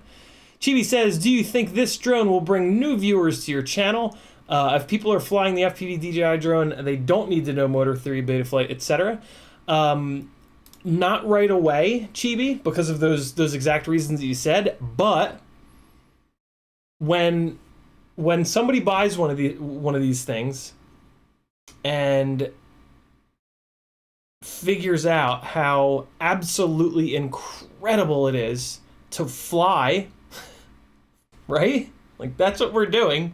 We're flying. Like, you can't tell me that when you're in the goggles, there aren't moments where you're completely convinced that you're in the air, even looking through shit-ass analog, right? Like, when you're really concentrating, you're flying, yo. That's what makes all of the bullshit that we have to deal with worth it. It's the only reason that any of us are still here. So, $1,300, Montes, for everything. Goggles, rig, battery, controller. So, I have to assume that this will get more people in the air, obsessed with flying for real, and there are limitations to this thing, right? It can't go 100 miles an hour. It can't do like super tight. It's just not as good. It's not as good as what we can build. So I have to assume that some people will get obsessed with this and go, well, I'm going next level, man. These FPV people have been doing this for the last 6 years. They got it all figured out. Oh, Joshua Bardwell, he's telling me how to do everything? Done. I'll just go to his channel, learn everything I need to know. Oh, there's this. I want to build micros now. Oh, there's this lanky, dorky guy, Ciotti. Let me watch his stuff. Or maybe nobody will come, and that's fine. Just gonna keep doing what I'm doing. But yeah, RC Ritter says the plane warning thing is cool. Yeah, there's some really interesting warnings that come up on the screen, like when you're about to take off. That's super cool. Very, very, very interesting. Z says QFO Labs says it infringes on their patents. Okay. I told my dog I will eat her when she whines. ND says there is so much Chad Capper hate all over the FPV subreddits right now. What's going on? Michael Rollins aired an interview with Chad yesterday, maybe the day before. So I assume that's what's going on. Rollins is interviewing me tonight at 8 o'clock. I don't know if that'll be a live stream, but yeah. And we're going to talk about mental health, so you guys might not be at all interested, but you should be, because, you know, if you want to be happier as a human being. And Mantis, I'm gonna warn you to not do it again, and then I'm just gonna ban you. I'm from New Jersey, and then I moved to Charleston, and now I live in Atlanta. No reason to just repeat stuff over and over and over again, brother. It's cool. I'm gonna let it slide, but don't do it again, please. Mr. Huggy says you don't want cat hair to burn. One of my gets used to burn tail on fire and it always stunk the place out. Cat was fine, just a singed tail. Yeah, at some point on YouTube I saw on some video site. I've always had this nightmare about candles on our coffee table. Our old cat used to jump up on the coffee table, and cats are interested in wacky things like flames, right? So I always had this like literal nightmare, like I would actually have nightmares about it, of my old cat jumping up on the coffee table and catching himself on fire and just burning to death. But it's not how cat hair works. Like when there's the video floating around, apparently, and I did a little bit of research after I watched the video. Yeah, cat hair like weirdly puts itself out. So like if a cat lights its tail on fire, like it won't be pretty, but the whole cat won't catch on fire and burn to the ground. It's a strange conversation. Mantis, it is 3:38 p.m. here. Welcome to the FPV chat. Let's talk about FPV, brother. Ruby Tim says burning your cat would be the most expensive bonfire ever. Tiago says this is the go-kart of the FPV scene. Interesting. Yeah. Yeah, it's true. A lot of kids are going to get these for Christmas. Oh, yeah. Yeah, a lot of rich kids are going to get these for Christmas, right?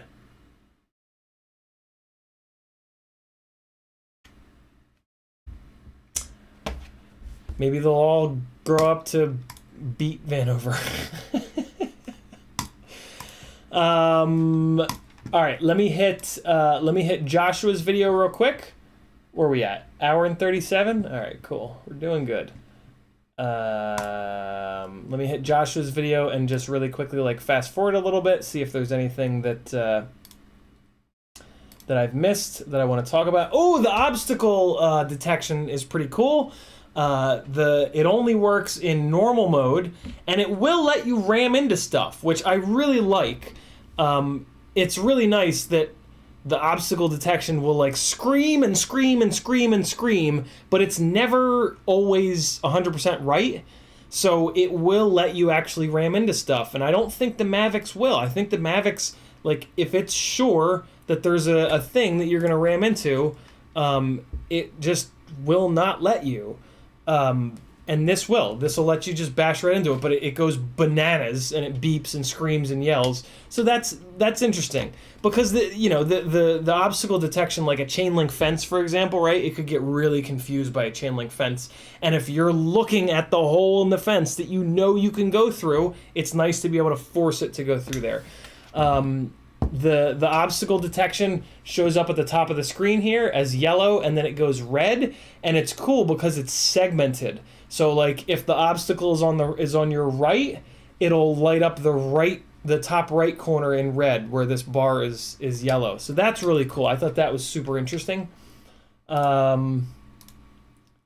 mean, they're just getting better at making them safer and easier to fly. Joshua has a little section in his video that says why this won't replace your Mavic. There we go. We were talking about that a little bit ago. Auto banking turns with just the left stick, kind of interesting, kind of needed, right? Because with the way that FPV rigs fly, you don't just want to slide sideways. You do want it to have auto banking, so that's cool that they built that in. That makes a lot of sense. Cruise control, that's an interesting little feature. Just be able to nose it down in like normal and sport mode and have it just hold a steady speed. That's pretty cool. Full manual flight mode, Joshua tests out. Crash time, is it durable? No. Battery and charging info is interesting. Okay. So, well, we don't. Hold on. Let's see what the batteries cost. DJI FPV drone battery. I bet you the batteries are over $100 per. So like every once in a while I'll get asked like, hey, why don't our FPV batteries have like all the fancy stuff that like DJI batteries have, you know, like a little button and the ability to charge from USB and all these really cool things. It's because we pay $20 for our batteries and they pay $100. And I bet you this is the same. They're 6S 2000 mAh batteries, so they're big bastards. Doesn't look like there's any prices on batteries, but I'll bet you the batteries are like $100 each. What else? What else is in Joshua's video that we can talk about? The brake button, we already talked about that. That is a really, really, really cool feature. The brake, I mean, you just hit a button and it just stops no matter what's happening. It just stops. Internal battery protection. Yep. That's one of the things that I'm sure that they'll have. Says Joseph S. Goggles, comparison to the V1 goggles. Yeah, we all know what the V2 goggles are all about by now. Joshua talks about the aftermarket antennas, which is really important. They are not the same. This rig is a multi-band setup. It uses 5.8 and 2.4. We talked about that. Thanks, Remy Tim, for taking care of that for me.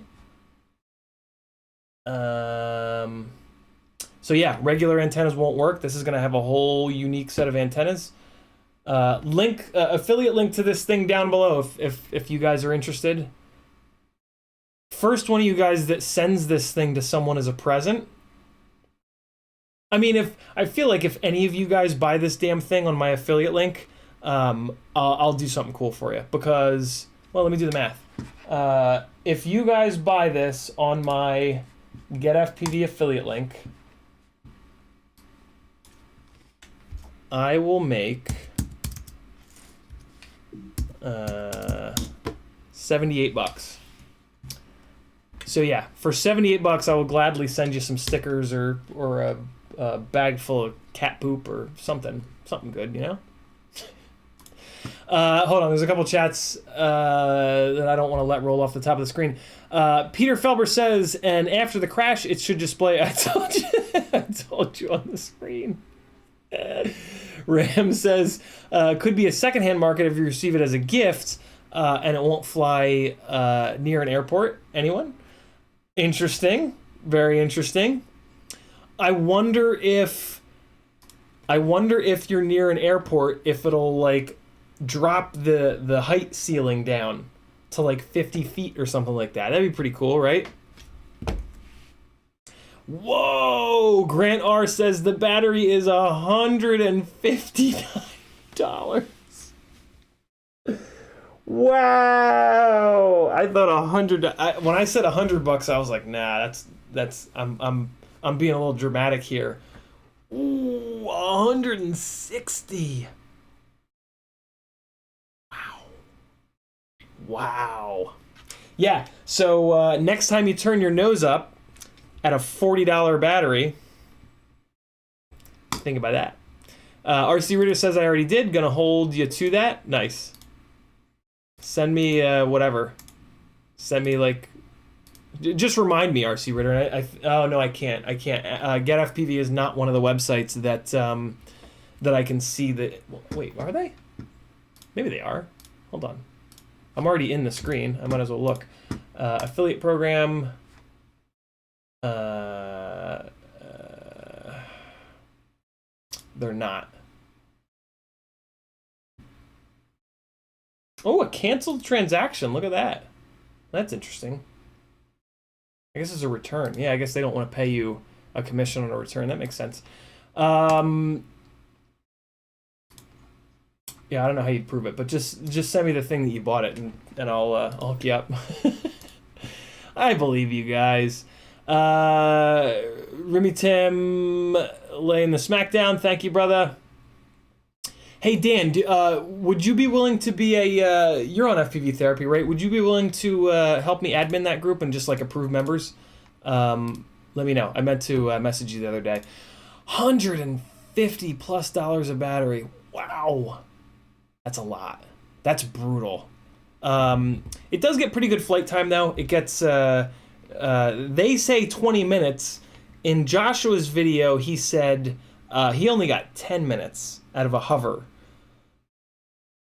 So, I mean, it's a 6S 2000. Yeah, it's got to drive the processor and the gimbal and all that stuff, but I don't know. Mantis, you can stay. Be cool. Mr. Huggy says it wouldn't even let you fly. That was one of XJet's moans about it. Okay, that makes more sense. It makes a lot of sense if you're near an airport for it to just say no. That definitely makes the most sense. It would be cool. I mean, like, it should limit you to, I guess because of elevation changes, they can't really do that. Well, no, I guess they could. They could, RC Raider says, I heard 8 minutes at full rip. That's pretty damn good. I guess it could measure the elevation at your, what I was about to say is like, fuck it, limit it to like 10 feet, right? Just let you do something. Let you practice a little bit. I guess it could, Mantis, you got to wait more than like 3 seconds for me to answer your questions, brother. There's a million other people in the chat. It could look at your elevation when you put it down to take it off, right? And then it could just let you go 5 feet above that. So, Grant R says the battery Fly More pack, 2 batteries and the charger hub is $299. My God. I mean, I feel like though, as insane as it is to say this, the people that are going to buy this thing aren't going to care about that. No, that's not true.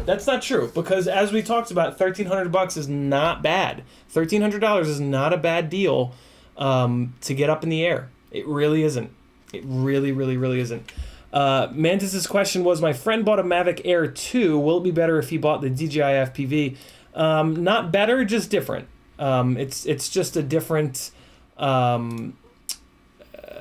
it's a different experience. The Mavic is a photography drone, and this is an FPV drone. So just 2 completely different sort of approaches.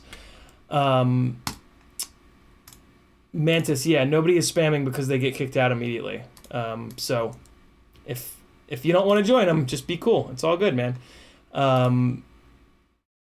It's almost up to date with the chat. Best, yeah, Mantis, come to any other of my chats. I'm usually about a half an hour behind.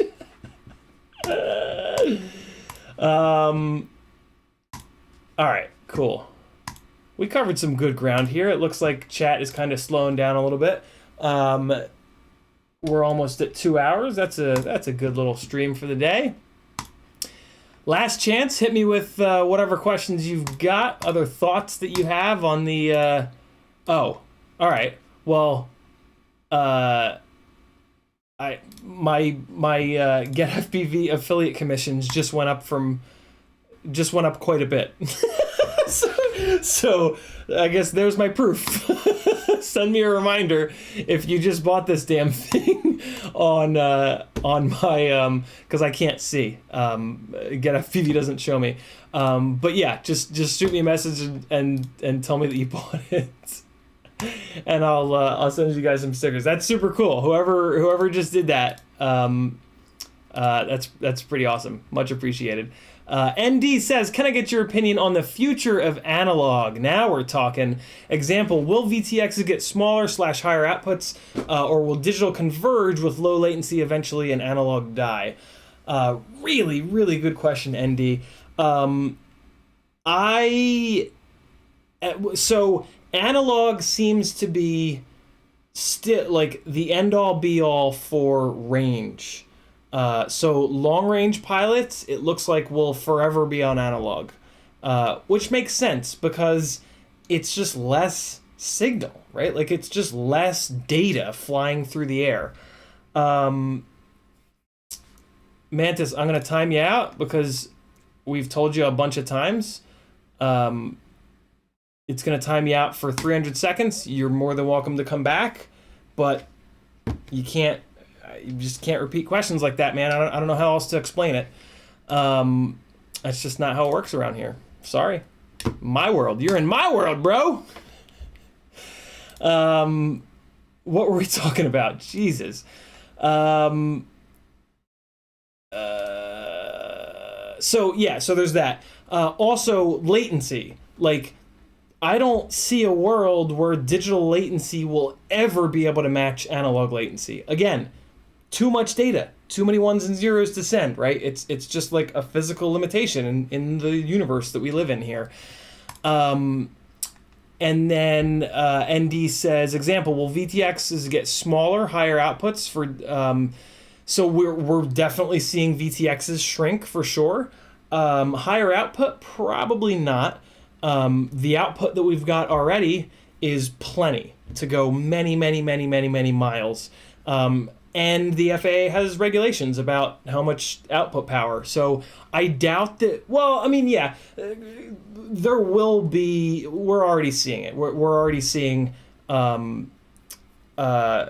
Rush Tank just made like a 1.6 watt.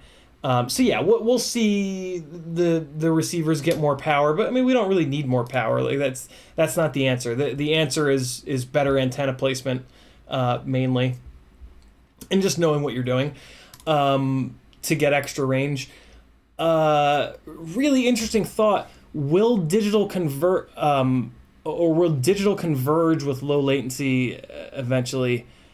I hope so. I mean, digital is way easier to fly because you can see where you're going. So, I mean, I would love a world where the latency keeps coming down on digital and it keeps shrinking and it keeps getting lighter weight. That would be great. We'll see. It's new. I'm not an electrical engineer. I don't know shit about shit. But everything that we've got has continued to shrink and shrink and shrink and shrink. So I don't see why it wouldn't. The only thing that makes me like back off of saying that like with certainty is that like a year ago, well, no, 2 years ago, every super smart person in FPV that knows 1,000 times more than I do said, absolutely never will we have digital HD. So I don't know. Maybe we will eventually hit a hard limit, but I doubt it. We haven't, with technology, like it's pretty rare that we hit a hard limit, and it's like, nope, can't possibly ever go beyond this. Espander says, tell me something negative about the Apex frame. My biggest negative, well, okay, so the price, it costs double what a glide frame does, which makes a big difference to me. I've thought about changing my name to Budget FPV a couple times.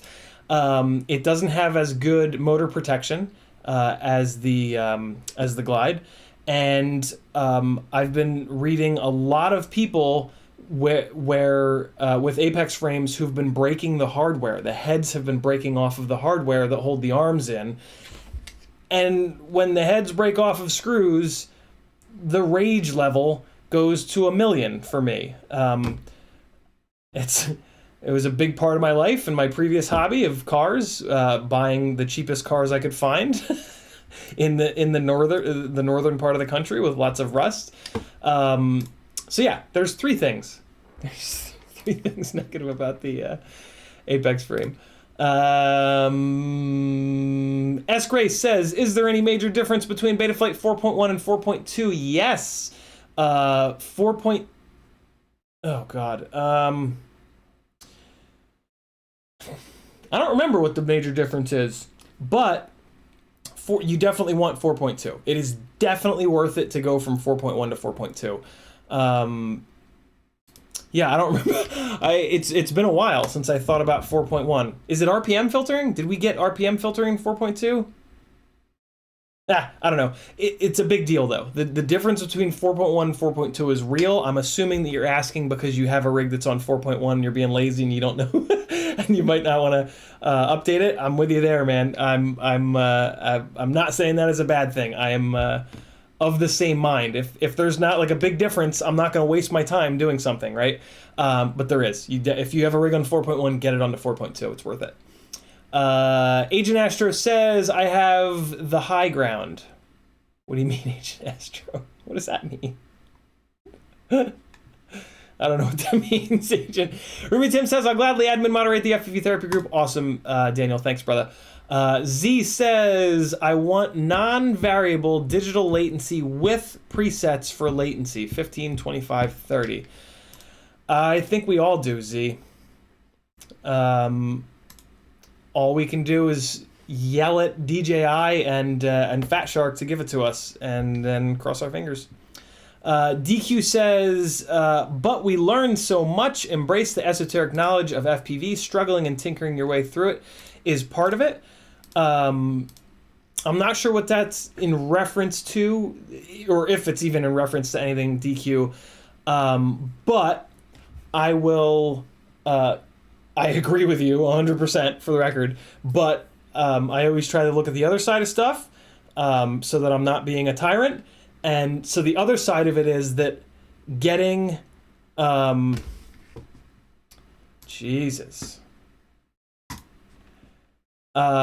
getting started in the hobby is very, very, very, very difficult. Hey, mods, do me a favor and come down like the Wrath of Thor on... I guess this is what I get for putting up a clickbaity thumbnail.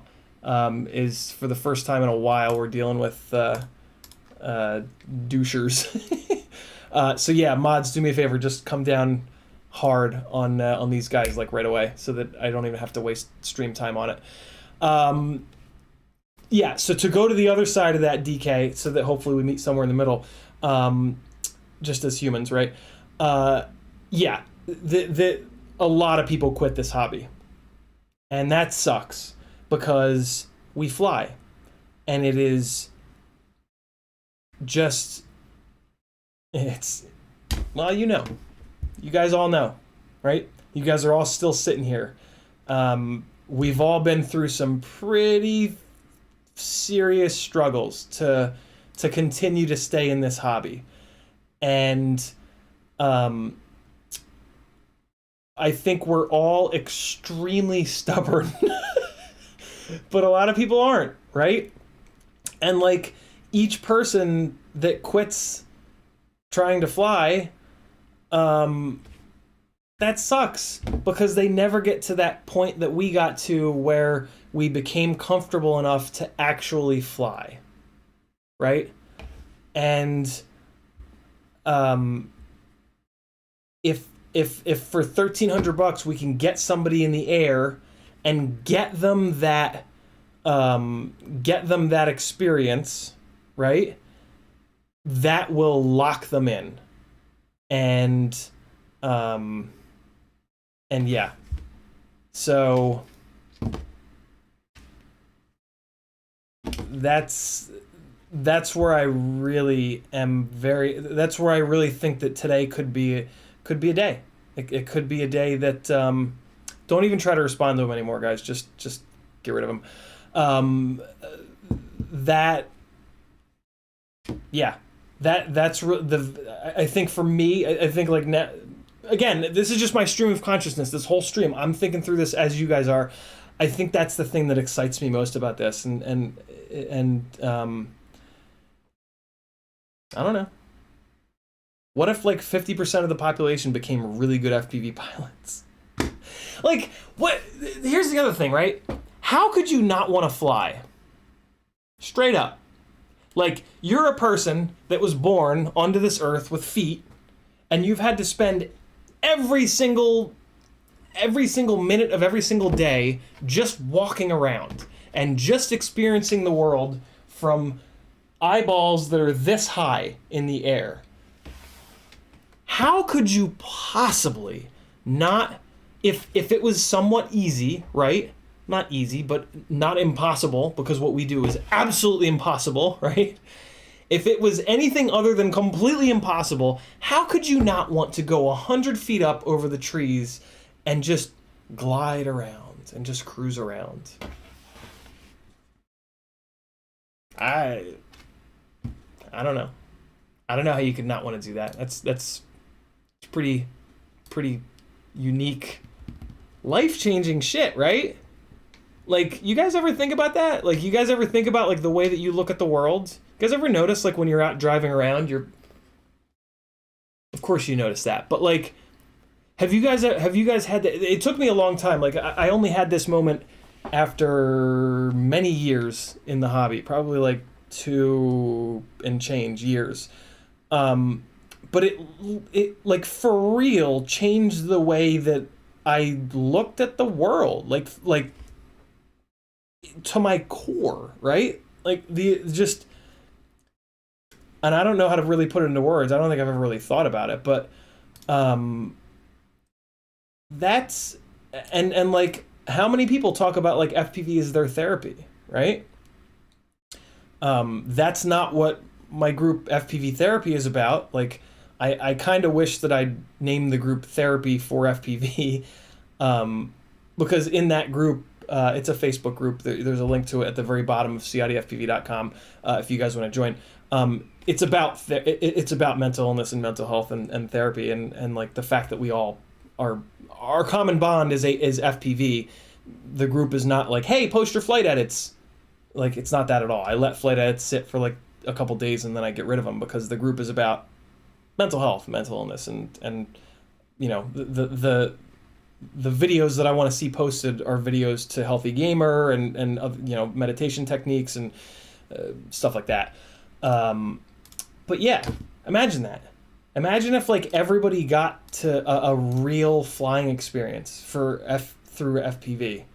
Imagine what that would do to like the world. Could be good. I don't know. It'd be pretty neat to see, right? What if like it wasn't such a weird thing? What if it really catches on, and then like all of us that are like the OGs that fly these really hard to fly ones, because like we walk into a bar, everybody's like, oh, that dude flies, he flies carbon FPV quads. Oh, dude, oh,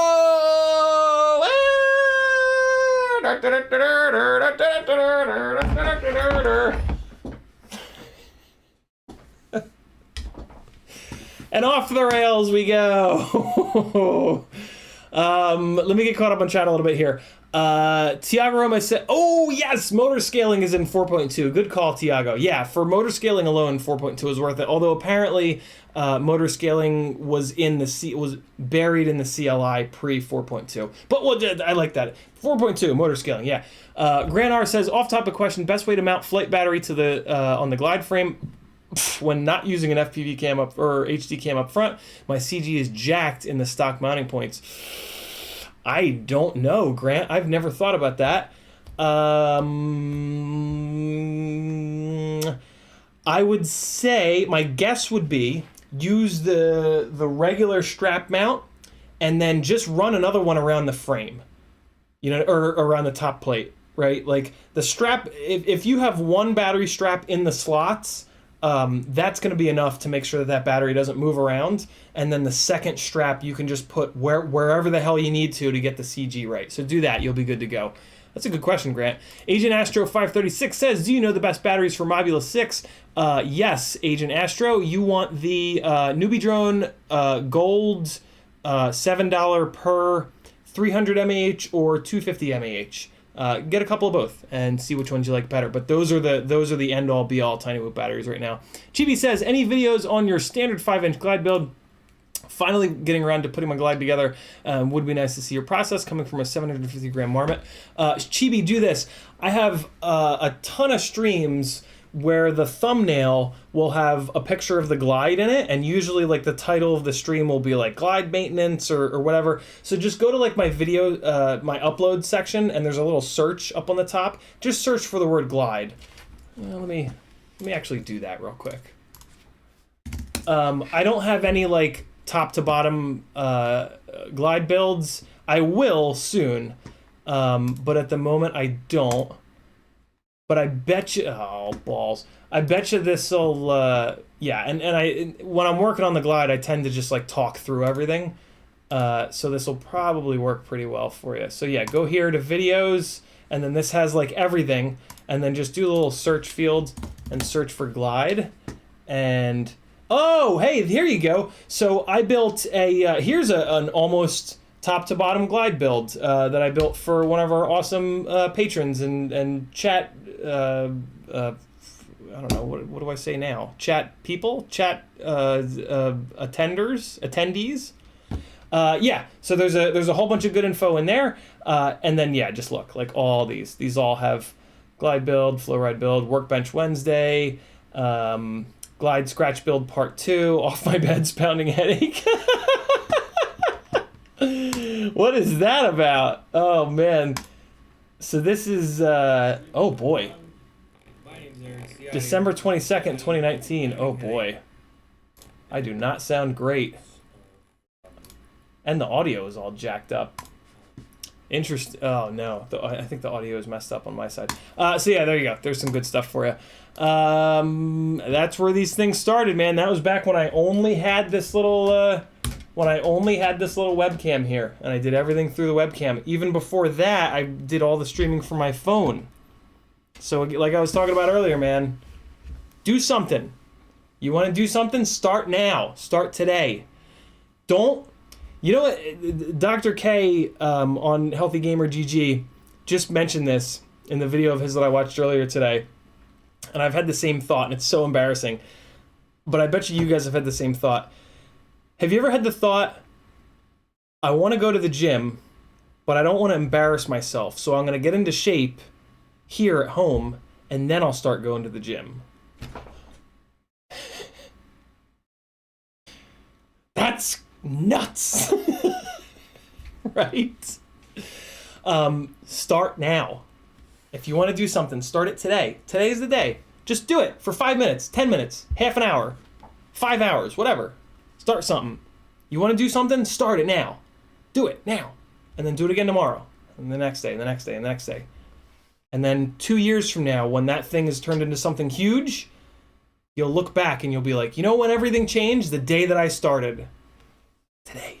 That's today. Do something. Do something new. Do something fun. Do something for yourself. Start something. Got to start it at some point. Start it. Ask Grace says, been behind on the internet for a couple months and are really behind. I feel you, Ask. I feel the same way, man. Private Island says, maybe Agent Astro is Mantis. That would make his aggressive high ground statement make sense. Nice. Espander says, I'd love to get the glide, but nobody's stocking them around here. Shipping from the US is kind of silly. What about TBS, Espander? I thought TBS was the source for glides in the rest of the country. Or the rest of the world, rather. Ruby Tim says, I'm a couple minutes behind, but I'm curious to see people put high gain 2.4 antennas on the DJI system and see if they can get more than 10 kilometers, maybe double or triple that with upgrades. Interesting thought. Yeah, that'd be neat, because you can lock it. You can lock it to either 5.8 or 2.4. FPV Trucker says, vendor sending replacement DOA flight controller. Nice, FPV Trucker. Scroll. No, Agent Astro is a one of us, and he explained it. I said I have the high ground because he said he has the power is my world. That makes no sense. What is wrong with me? He says. It's alright, Agent Astro. It's early, man. It's only 4 o'clock. It's all good, man. I get it. YouTube, come on, man. Tinker Tweak says, FPV didn't open up my world. FPV allowed me to find my happy place. There you go. Same thing. Same thing, Tinker. Happy place is a pretty opened up world, man. Expander says, I'd rip that. Oh, and that. Shameless says, loving how excited you are about this energy. The stream today is awesome. Yes, flying is amazing. Thanks, Shameless. Yeah, today's a good day. I got I had a really good run of doing my yoga and meditation practice first thing in the morning. Like wake up, come right in here, get on the mat, spend half an hour, 40 minutes, just knocking those out. I've been really busy over the past like couple of weeks, and I've kind of fallen off of that. I've not missed a single day, but I've been doing it like in the middle of the day or at like 4 or 5 o'clock, and it still does a lot of good. But my God, today I did it first thing, and like my God, it just really works well for me first thing in the morning. It really like I'm terrible in the mornings. Like I'm just not. I feel like ass, and I'm like very slow to get up. I've always had a really big issue with just getting out of bed and just being in the morning. I'm not a morning person, right? And yeah, today I did it first thing, and I feel pretty fucking good. And it's funny that you guys can. It's not funny. It's pretty obvious that you guys can notice it. Z says, Ciotti and Collective. Anyone else think the DJI FPV drone batteries look like ammo packs from the Matrix 3 mech suits?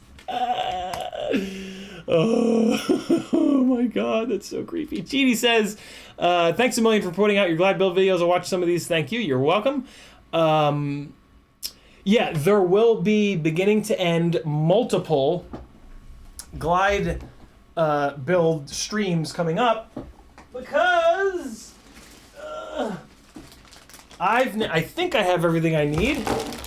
I've got not 1, not 2, not even 3, but 4 Ziploc bags.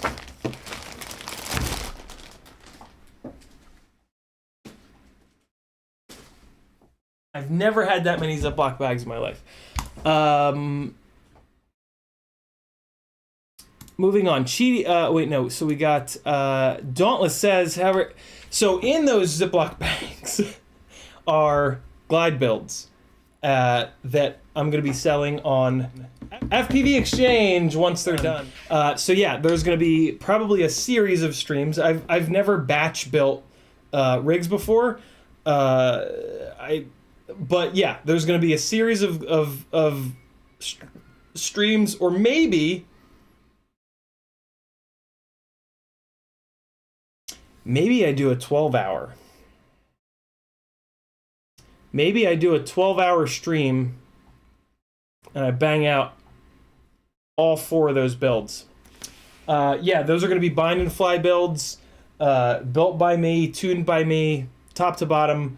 That get sold over on FPV Exchange. They're going to be expensive because I hate building. So when I do something that I hate, I charge $80 an hour. If it takes me 12 hours to do them, that 12 hours is going to be split up 4 ways, right? Because there's going to be 4 of them. So they won't be that expensive, but they will be expensive. I'm looking to make money. I'm only building them to make money. I'm not building them to do you guys a favor.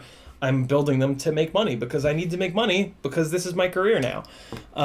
So yeah, that'll be cool. So yeah, there'll be some cool glide tech, building tech coming up. But everything that goes into my glide builds is already in those live streams. I've talked about it time and time again. So if you don't want to wait, you can you can get it there. Dalton says, however, I feel like micros are going to get to be lost by a lot of people who don't realize they can literally fly at their local park. Yeah, micros have a tough job ahead of them, but we'll keep pushing. we'll keep opening people's eyes to the magic of the micro. Chris Paget says, starting today, keep reminding us. If Chris can do it, so can you. You guys want me to show you the meditation that is really good to start with? If more than one person tags me and says yes, I'll do it. It'll take 60 whole seconds, and it's changed everything for me. Maybe it will for you. Maybe it won't, but you'll only have lost 60 seconds, and you'll get to stare at me looking like a jackass. Maybe you'll laugh at me, and then you'll feel better, and it'll be great. Chris Mel FPV says, been procrastinating on working on my 62 Ford Falcon, and today I'm pulling it into the garage to start body work and paint. Already did the suspension, runs great. 170 cubic inch straight 6 auto. Today is the day. There you go. There's 2 people. Holy shit. Okay. I guess what was that? You want me to just feed him? Okay. I'm busy. 170 cubic inches. That's not many cubic inches. That's crazy. Those old... It's funny, like, you always think about the old 60s and 70s cars having, like, big blocks and, 302s and 351s and stuff. But they made them in straight 6s, too. Jack Lanois says, speed run glide build, world record attempts maybe. I doubt it, Jack. The speed run rigs, oh my god, they're crazy. They're up in like 200 mile an hour. The glide is just not it's just not aerodynamic. Like up at the speeds that you're gonna do any of those speed runs, it's gonna look like this. I mean, obviously you can pull this off, but I mean, it's just not meant for it. You got to get the speed runs. You got to take the battery from this orientation and you got to put it like that. That's like a really big thing to get them to really run. But I'm pretty sure that this one not cruises, but like I'm pretty sure that this one nose down quite a bit, is into triple digits, because my god, does it boogie. So yeah, you can go pretty fast with a glide. All right, so this is the simplest meditation technique that I've learned from the Healthy Gamer. There are hundreds of different meditation techniques. Each one of them will connect with your brain or not connect with your brain. So this might not work for you, or it might. It's very simple. It's sort of like a general sort of technique. Give it a shot. If you can do this like 3 or 4 times a week for like 3 to 5 minutes, that's a really good start. Your goal is to do it 20 minutes a day, every day. If you can meditate for 20 minutes a day, the science, the neuroscience has proven that you will rewire your brain. And you will rewire your brain to let go of your autopilot a little bit, so that you can just like so there's your brain. Your brain is the physical thing, right? Your mind is what is like your consciousness, is what's like actually happening in your brain, right? So your mind is where all this that you experience is going on. Your mind is carrying around every experience you've ever had in your life as baggage. And it's just carrying that around in a big-ass backpack, right? Meditation gives your mind the opportunity to put the fucking backpack down for a second and let your brain chill out. Because your mind is going crazy all the time and your brain has to deal with that. And meditation allows you to put that shit down and just let your brain go, and give your brain a break from your mind. And there are hundreds of thousands of people, probably millions and millions and millions of people on this earth that do this every single day and live better lives for it. Yes, I know it probably sounds woo-woo, but if it's woo-woo and it works, who gives a shit? If it makes you happier or more calm or any of the like long lists of benefits from meditation, who gives a shit? You can do it when nobody's looking. You can find a little 5-minute period. You can go into the goddamn closet and shut the closet when nobody will hear you, nice and quiet in there. It doesn't matter. You can find a couple of minutes a day just to chill the fuck out. You can't tell me that you have not had the thought this week, God, I wish I could just chill out, or this month or whatever, right? This is it. This is your chance to just chill out. And it's not just sitting there like and thinking about the future and freaking out, right? That's not chilling out. This is chilling out, okay? This is chilling out. So you're going to sit up straight. This is what, again, this is pulled from Healthy Gamer GG. You should check Healthy Gamer GG out. It's here on YouTube. It's also on Twitch. Healthy Gamer GG. Dr. K works on gaming addiction. He specifically works with streamers to just help them get through it. Streaming is a very weird thing. It's a very new thing. It's very stressful. But he's helping gamers. These people are all gamers. And if you're into FPV, I hate to break it to you, even if because maybe you don't want to be a gamer, but you're a fucking gamer. You're fiddling them sticks, yo. So sit up straight. And you're going to do this. You're going to give the fucking hang 10 sign. He actually wants you to do this. He wants you to do this right here. But see, my fingers don't really do that. And what ends up happening is I get all pissed off that my fingers won't do it. So that's not the point. You just want to chill, right? So do this. And this is all it is. Sit up straight. Do this. Close one nostril. You breathe out, in, and you switch. Out, in, and you switch. Out, in, and you switch. Out, in, and you switch. The point is to take deep breaths. You're trying to calm yourself down. You're trying to not think, which is very difficult. And it's going to take a long time to clear your head. What's going to happen is thoughts are going to come. And for a while, you're going to let that thought come. You're going to respect that thought. And you're going to let it go. And then another thought's going to come. Cool. Let it go. Another thought's going to come. Let it go. And that's going to be a while with this. But in the interim, you're going to calm yourself down. You're going to be practicing, right? It is a practice. It is not like a thing. It is a practice because you have to practice. All right? So sit up straight. We're going to do this for 60 seconds. Do you have 60 seconds in your life? Probably. Ready? You're going to close your eyes and just relax. And just let thoughts come, let thoughts go. And what this is for is to give you something to think about. Because otherwise you're going to get into this runaway train. All right, so this is just giving you a little bit of something to think about to remind you what you're doing here. Because it's easy to forget. It's easy to start thinking about tomorrow and blah, blah, blah, blah. Ready? Sit up straight. Out, in, out, in. I'll tell you when to stop. Close your eyes.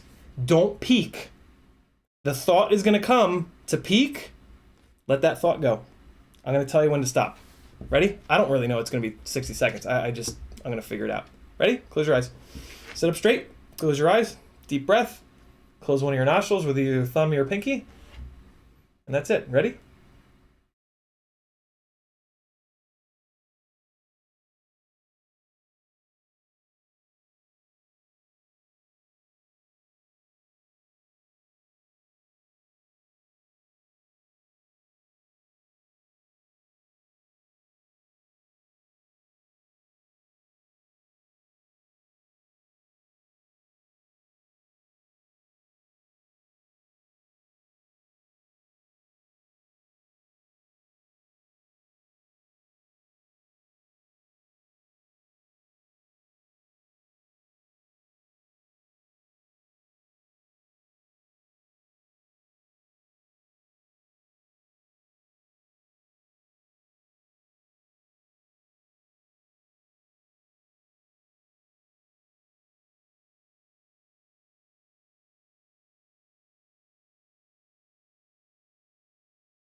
Somebody outside singing.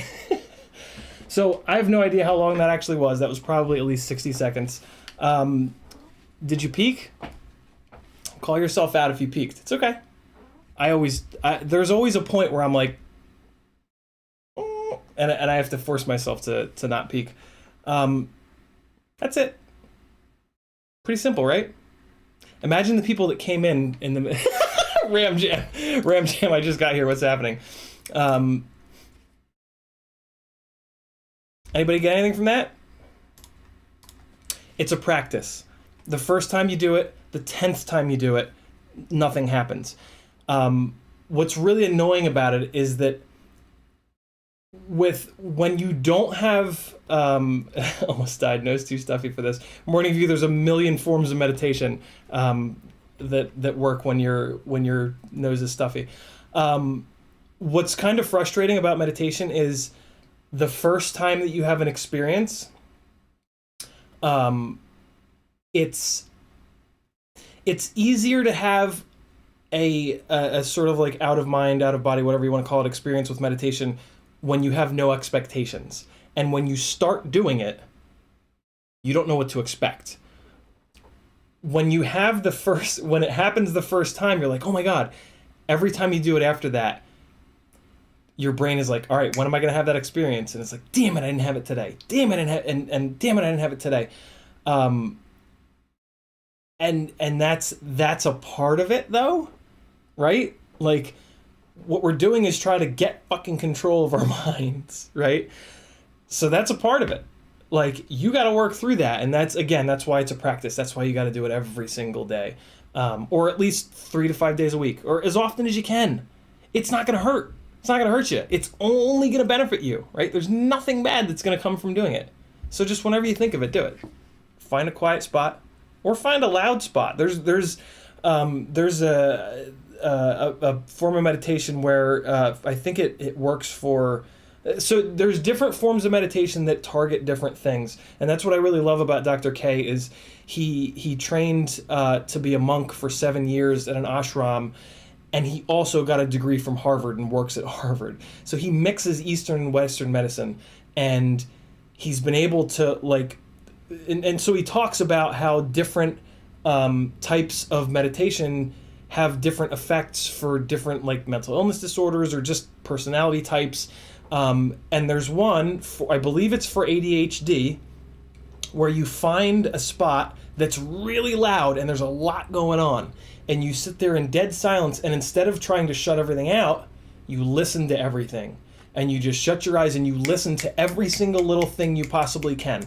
And you just boom, boom, boom, as quickly as you possibly can, right? And I believe the thought process is your brain is going 1,000 miles an hour, right? So just trying to slam the brakes on and just say, nope, nothing, isn't going to work. It's going to keep running at 1,000 miles an hour, and you're going to be here, and it's going to keep going farther and farther away. So I believe the thought process is run and catch up, right? Your brain's running 1,000 miles an hour. Catch up to your brain. And then when you catch up to it, what happens, and I've done this a couple times outside. I do it outside so I can listen to all the birds and the trees and the wind and the cars and shit. What seems to happen is I run, I catch up, and then I don't even realize it, but I slow down, and we slow down together. My mind and the meditation practice kind of slow down together. Because what happens is after 10 minutes, when I first start it, it's like this. I'm wind, bird, car, bird, wind, bird, ground, squirrel, leaves, this. But then after 10 minutes, it's bird, wind, car. And that's the point. Check out Healthy Gamer GG. I think you guys will like it. If you were able to join me and you've never meditated before, congrats. Maybe you keep doing it. Maybe not. It's cool. Maybe you do.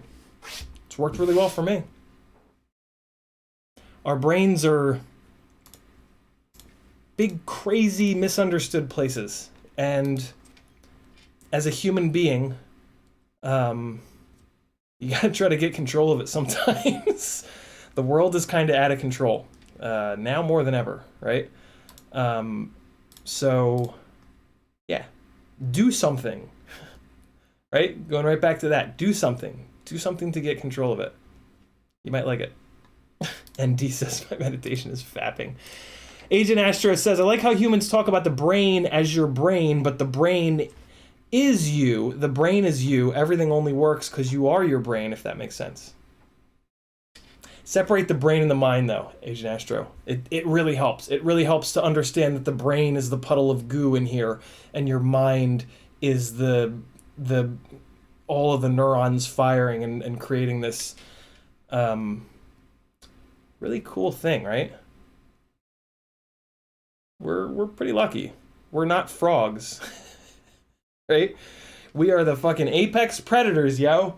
There's living things all around us. Sucks to be them. Pretty cool to be us. Sometimes it can kind of suck to be us, but you can get it under control.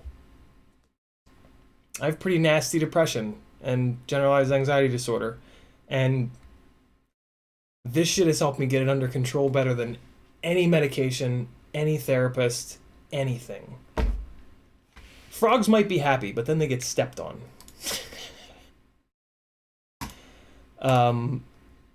Yeah. I'm surprised that so many of you guys were interested in it. I thought it would just be like one person. That's pretty cool. That's I'm proud of you guys. That's pretty dope. I was very resistant to it. Finding Dr. K and just like the fact that he works with streamers, it was kind of like, well, I have to do like literally it was like, if I don't start watching some of his videos, I'm just a complete asshole.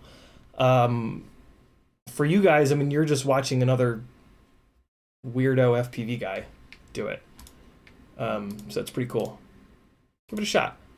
And try it again the next day, and the next day, and the next day. Do it for a month. Do it for a week. Do it for whatever. See if it helps. If this doesn't help, try something else. There's third eye meditation where you give the middle finger to the world. You don't actually give the middle finger to the world. You hover your middle finger above your eyebrows and just like as close as you can to your head. You close your eyes and you focus on that point. I have a really hard time. Third eye meditation is really good for ego work, which I'm doing a lot of in talk therapy. And I have a really hard time with third eye meditation, but it's just another form of meditation. Maybe that works for you. Our brains are all wired totally differently. There's apparently almost always a form of meditation that will really connect with the way that your brain is wired. You got to do a little bit of work to find it though, right? How many things in life have been really, really easy and really, really good? It's pretty rare. Everything in my life that's been really good has been a fucking pain in the ass, and I've had to work my ass off to do it. I've been doing this shit every day for 2 months. And that's working hard, right? Gotta put in the work if you want something really good to happen. Now that I'm totally off the reservation, we're 2.5 hours in, and that was a pretty good stream. Talked about a quad that I don't even own. Dion, you say that as if I don't have plenty. Nah, don't. If that's a moderator retracting Dion's messages, leave him. You're good. You're good. Stop it. Stop it, moderator. Stop it. Thanks for hanging out, guys. This is super fun. I like I said, I'm super proud of you guys that as many of you were interested in a little tiny meditation practice as you were. That's pretty slick. I don't know. Like I said, I have some pretty serious mental illness issues, and this has helped more than thousands and thousands of dollars of medication that have wrecked my stomach and had a lot of really scary side effects. So yeah, give it a shot. Maybe it'll make you feel better in your life, and that would make me feel really good. One of the coolest things about this as a career is that you guys message me like almost every day. I get a message from somebody just like, dude, thank you. You helped me with this problem, or I was in a really bad place, and just like having you live streaming at the time was awesome. And that's like, yeah, man, that's that's the juice for me, you know? The fact that I haven't had a car in a long time, like, the sacrifices, they don't fucking matter, man. They don't matter. Like, doing something good is it's all that matters. To me at least. No wrong answers. So, thanks for hanging out. You guys are super awesome. CiottiFPV.com has a million different ways that you can help me continue to do this full time, as you guys have been. I'm just going to keep building it, and we're going to see where this shit goes together. And I can't wait for you guys to come along for the ride, because it's been pretty goddamn fun so far. I don't see why it would not just keep being cooler. So, yeah, maybe I'll see you guys in, like I said, I don't know if the interview with Rollins tonight is going to be a live chat or if it's just he's going to record it. But yeah, it's going down at 8 o'clock tonight. Maybe I'll see you on there. Maybe you'll just see the replay. We're going to be talking about mental health, so more of this stuff. He originally wanted to talk about like FPV business stuff, and I don't focus on that. I don't focus on the business side of it. I focus on you guys, what you want to see, making good content, and I just let the shit happen. And you guys have made something pretty fucking cool happen. And it's cool. You guys are pretty awesome. So feel good about that today, because you deserve it. Be good. Here comes some random flying. Let's get a Epidemic Sound copyright-free song up here.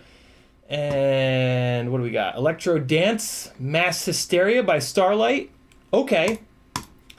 Let me grab a little bit of random... really? Alright, well, this 13-year-old computer has decided to betray me yet again. So I'm going to launch iTunes like a caveman, and I'm going to play music through there. And I'll play you guys some unreleased footage. Also known as random footage of me flip-flopping around in a parking lot in Atlanta. Where's these are in alphabetical? Where's iTunes? There it is. I took iTunes out of the dock a long time ago, and now I can never find it. There it is. Okay, iTunes, please stop asking me to sign into the iTunes store. It just doesn't work. It never has. It's a known problem. It's your fault. It's not my fault. Stop asking me. What do we got? How about this one? Oh. Okay. 2020. What do we got? 2020. Jesus, easy. Let's go. Construction site. Oh, I hate this song. Why do I have this? Construction? I don't even know what the hell this is. Oh, this is a good one. Yeah. Here you guys go. You should dig this. Hopefully I'm not flying like a donkey in here. Enjoy. Thanks for hanging out. This has been your daily live stream from your most gangly friend, CiottiFPV.